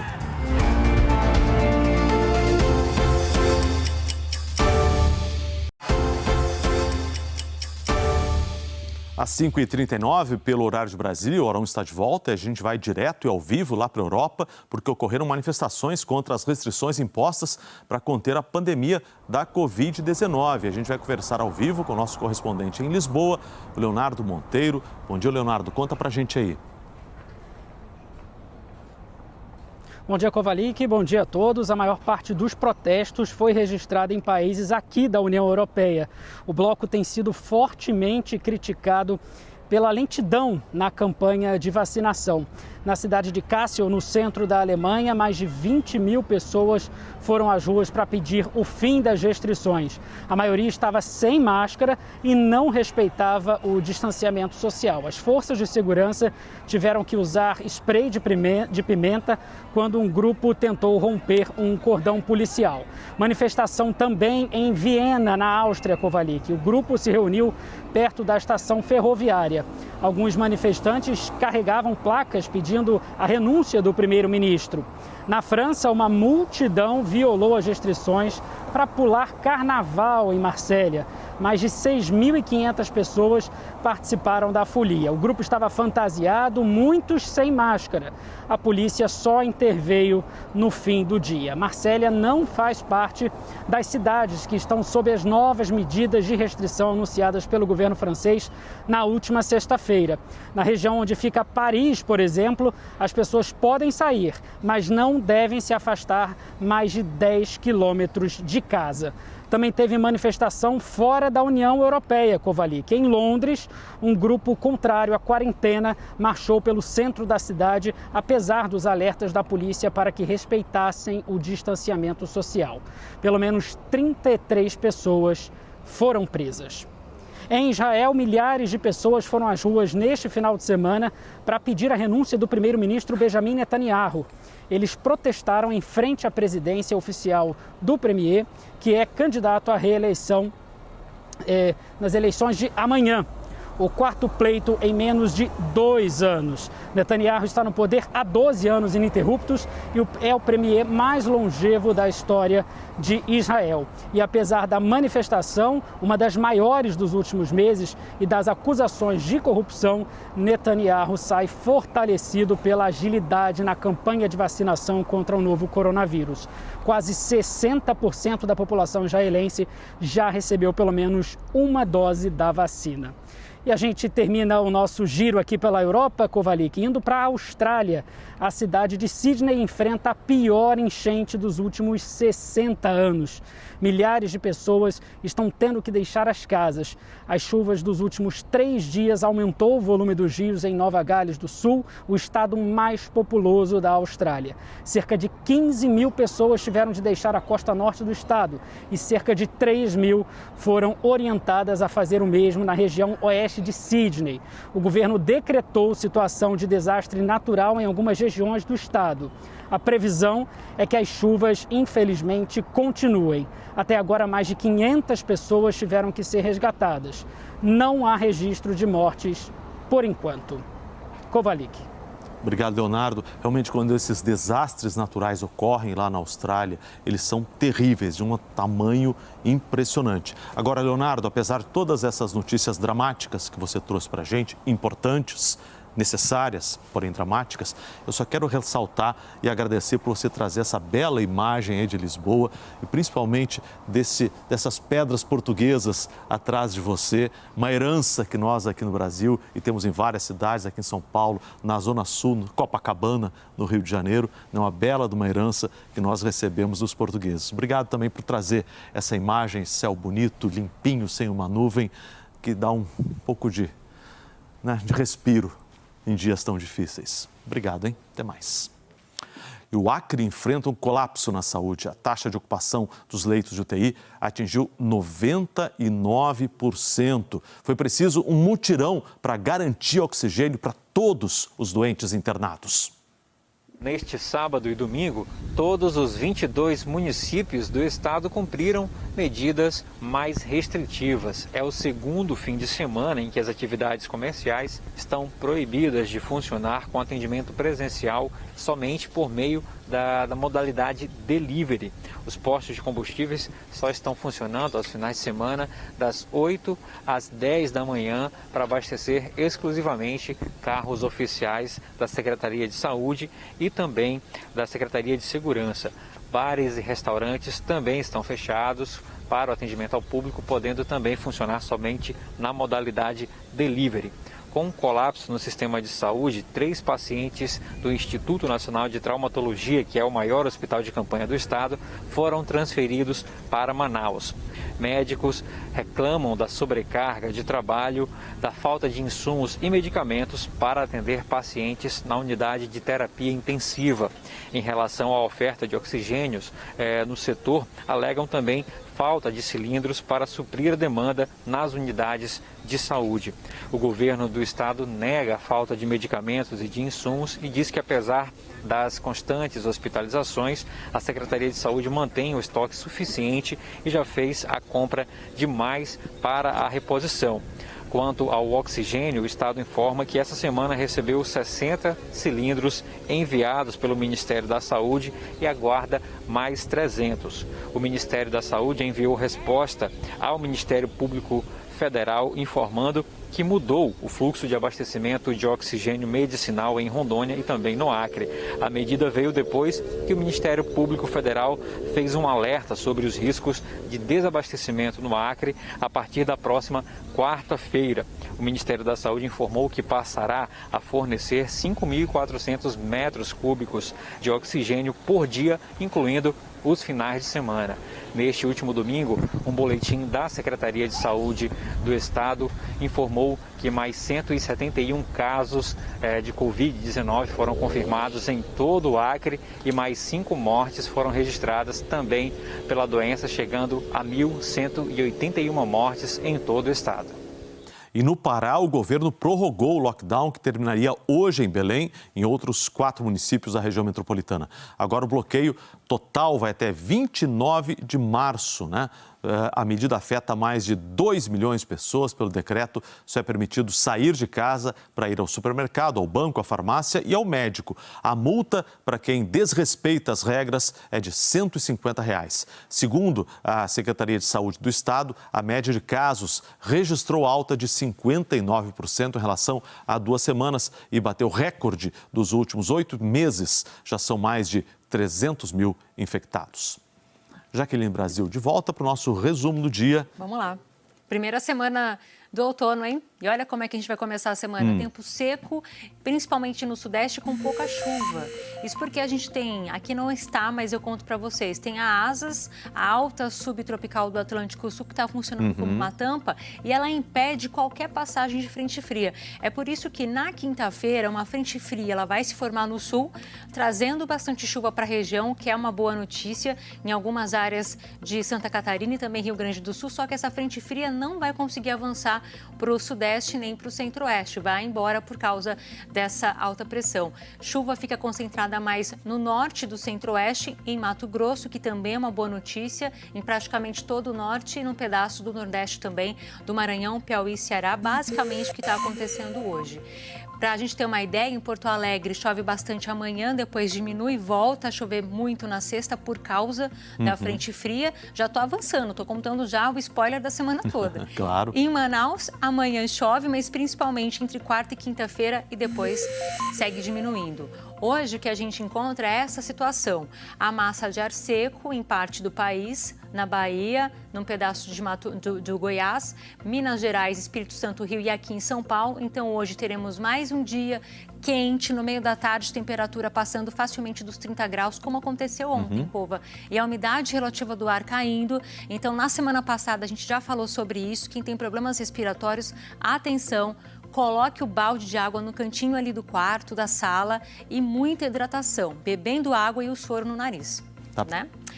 Onde o tempo fica firme também, nesse pedaço aqui do Rio Grande do Sul, lá em cima em Roraima. Restante do país, não quer dizer que o sol não vai aparecer, vai esquentar, mas ainda tem a circulação de umidade. Claro que o risco de temporal fica para essa área em verde mais escuro, você que está em Santa Catarina, em grande parte do norte, Acre, Amazonas, Pará, Amapá e também no Maranhão, Piauí e Ceará. A Zecite, a zona de convergência intertropical, ainda está auxiliando, mandando esse vento quente e úmido para a região.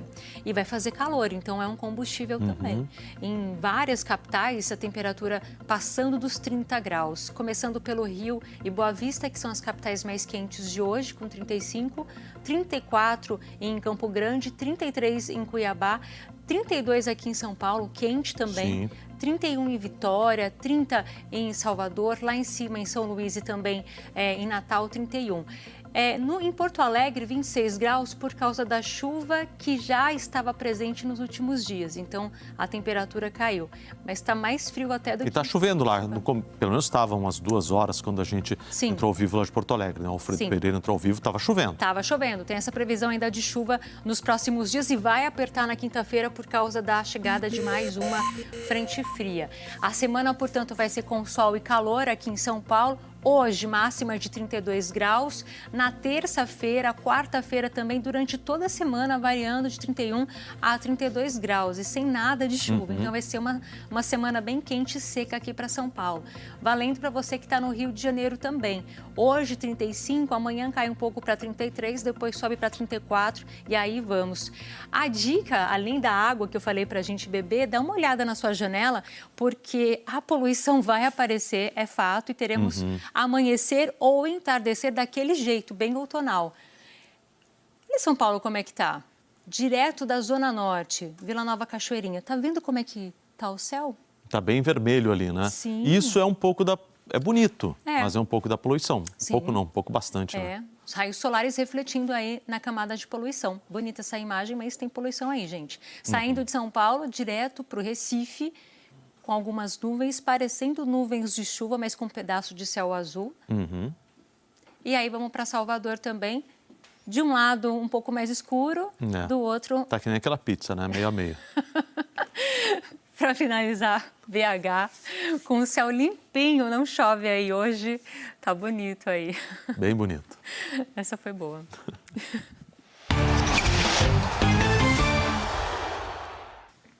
Jodar de volta, que temos agora, amigo? Bom, vamos nessa, abrindo este bloco com nossa tradicional visita à Europa. Já que não pode viajar, fica ligado no Jodar. Gostou? Gostei, mas quando você falou Jaque, eu achei que você estava chamando já Jaque Brasil, nos gols internacionais e tal. Falei, para onde vai o Kovalik? Onde vai esse raciocínio confuso? Vamos para a Europa, vai. Bora, vamos ver os destaques do domingo.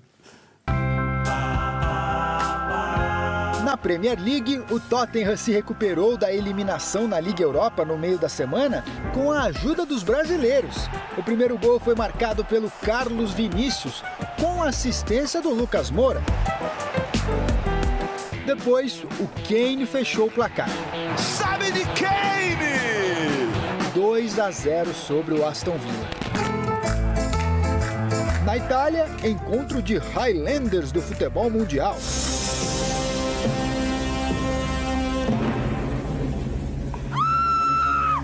Dois imortais dos gramados, e cada um deixou a sua marca. O Ibrahimovic, de 39 anos, marcou para o Milan. E o Ribéry, garoto, 37 aninhos, fez para a Fiorentina. No final, o Milan levou a melhor, 3-2. E o torcedor do Barcelona deve estar se perguntando ainda, por que deixaram o Luis Suárez ir embora? O uruguaio segue voando no Atlético de Madrid. Neste domingo foi dele o gol da vitória do líder do Espanhol sobre o Alavés. 1-0. O gol número 500 da carreira do Suárez. Messi. O vice-líder na Espanha é exatamente o Barcelona, que goleou a Real Sociedad fora de casa. E adivinha quem foi o destaque? Essa é uma pergunta que nem tem graça. E marcou 2 vezes. Ele se tornou o atleta com mais jogos na história do Barcelona, com 768. Na Espanha, ainda rola a história de que o Messi está em...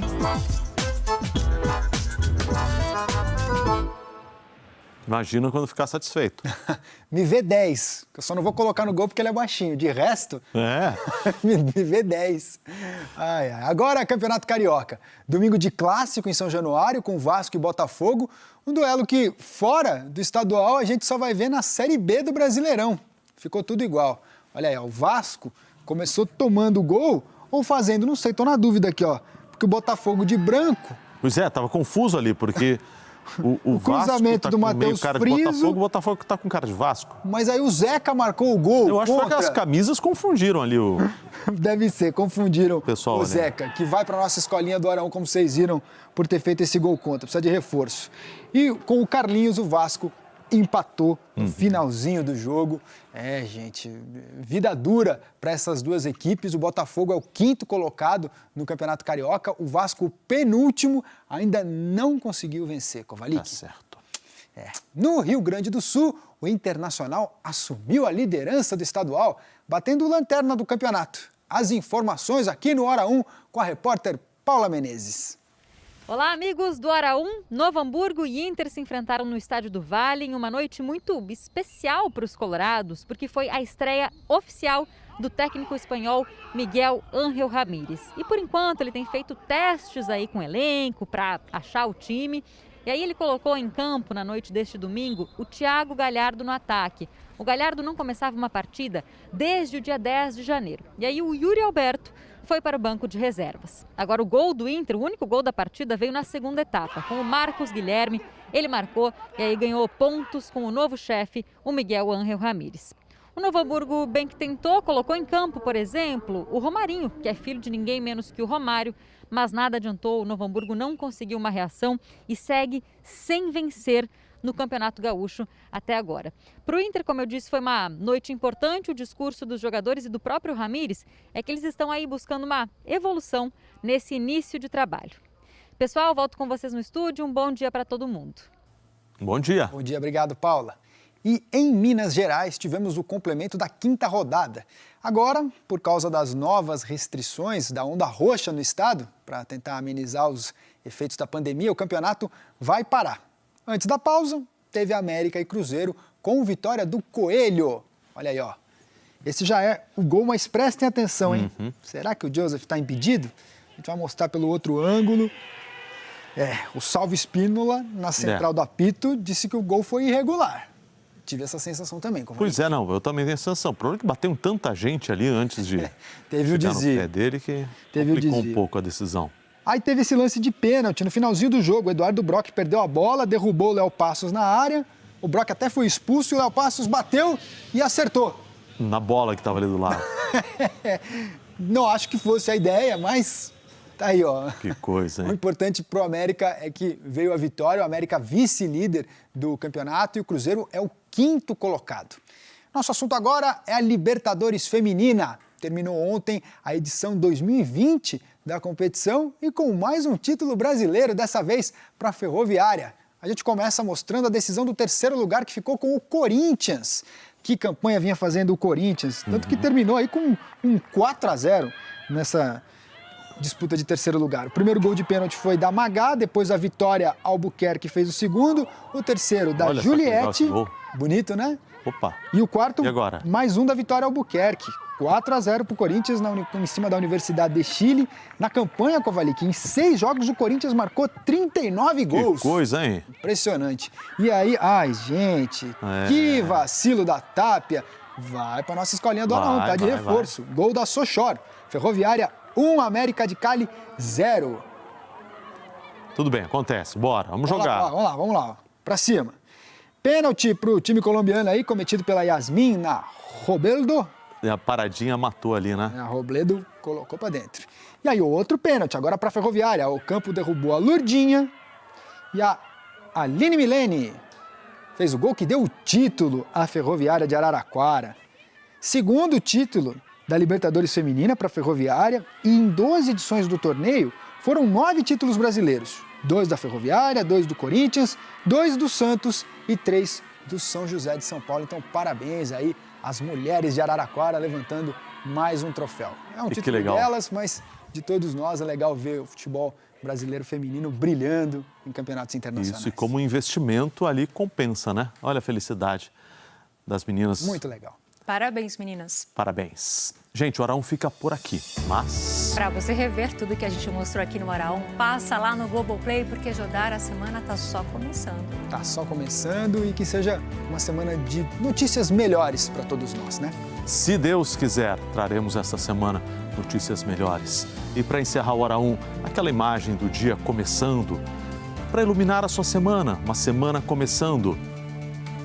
Olha só agora essa imagem aqui. Olha esse amanhecer em alta velocidade. Nesse caso a chuva está chegando, mas a gente deseja que seja uma semana de muito brilho para você. Até mais, bom dia.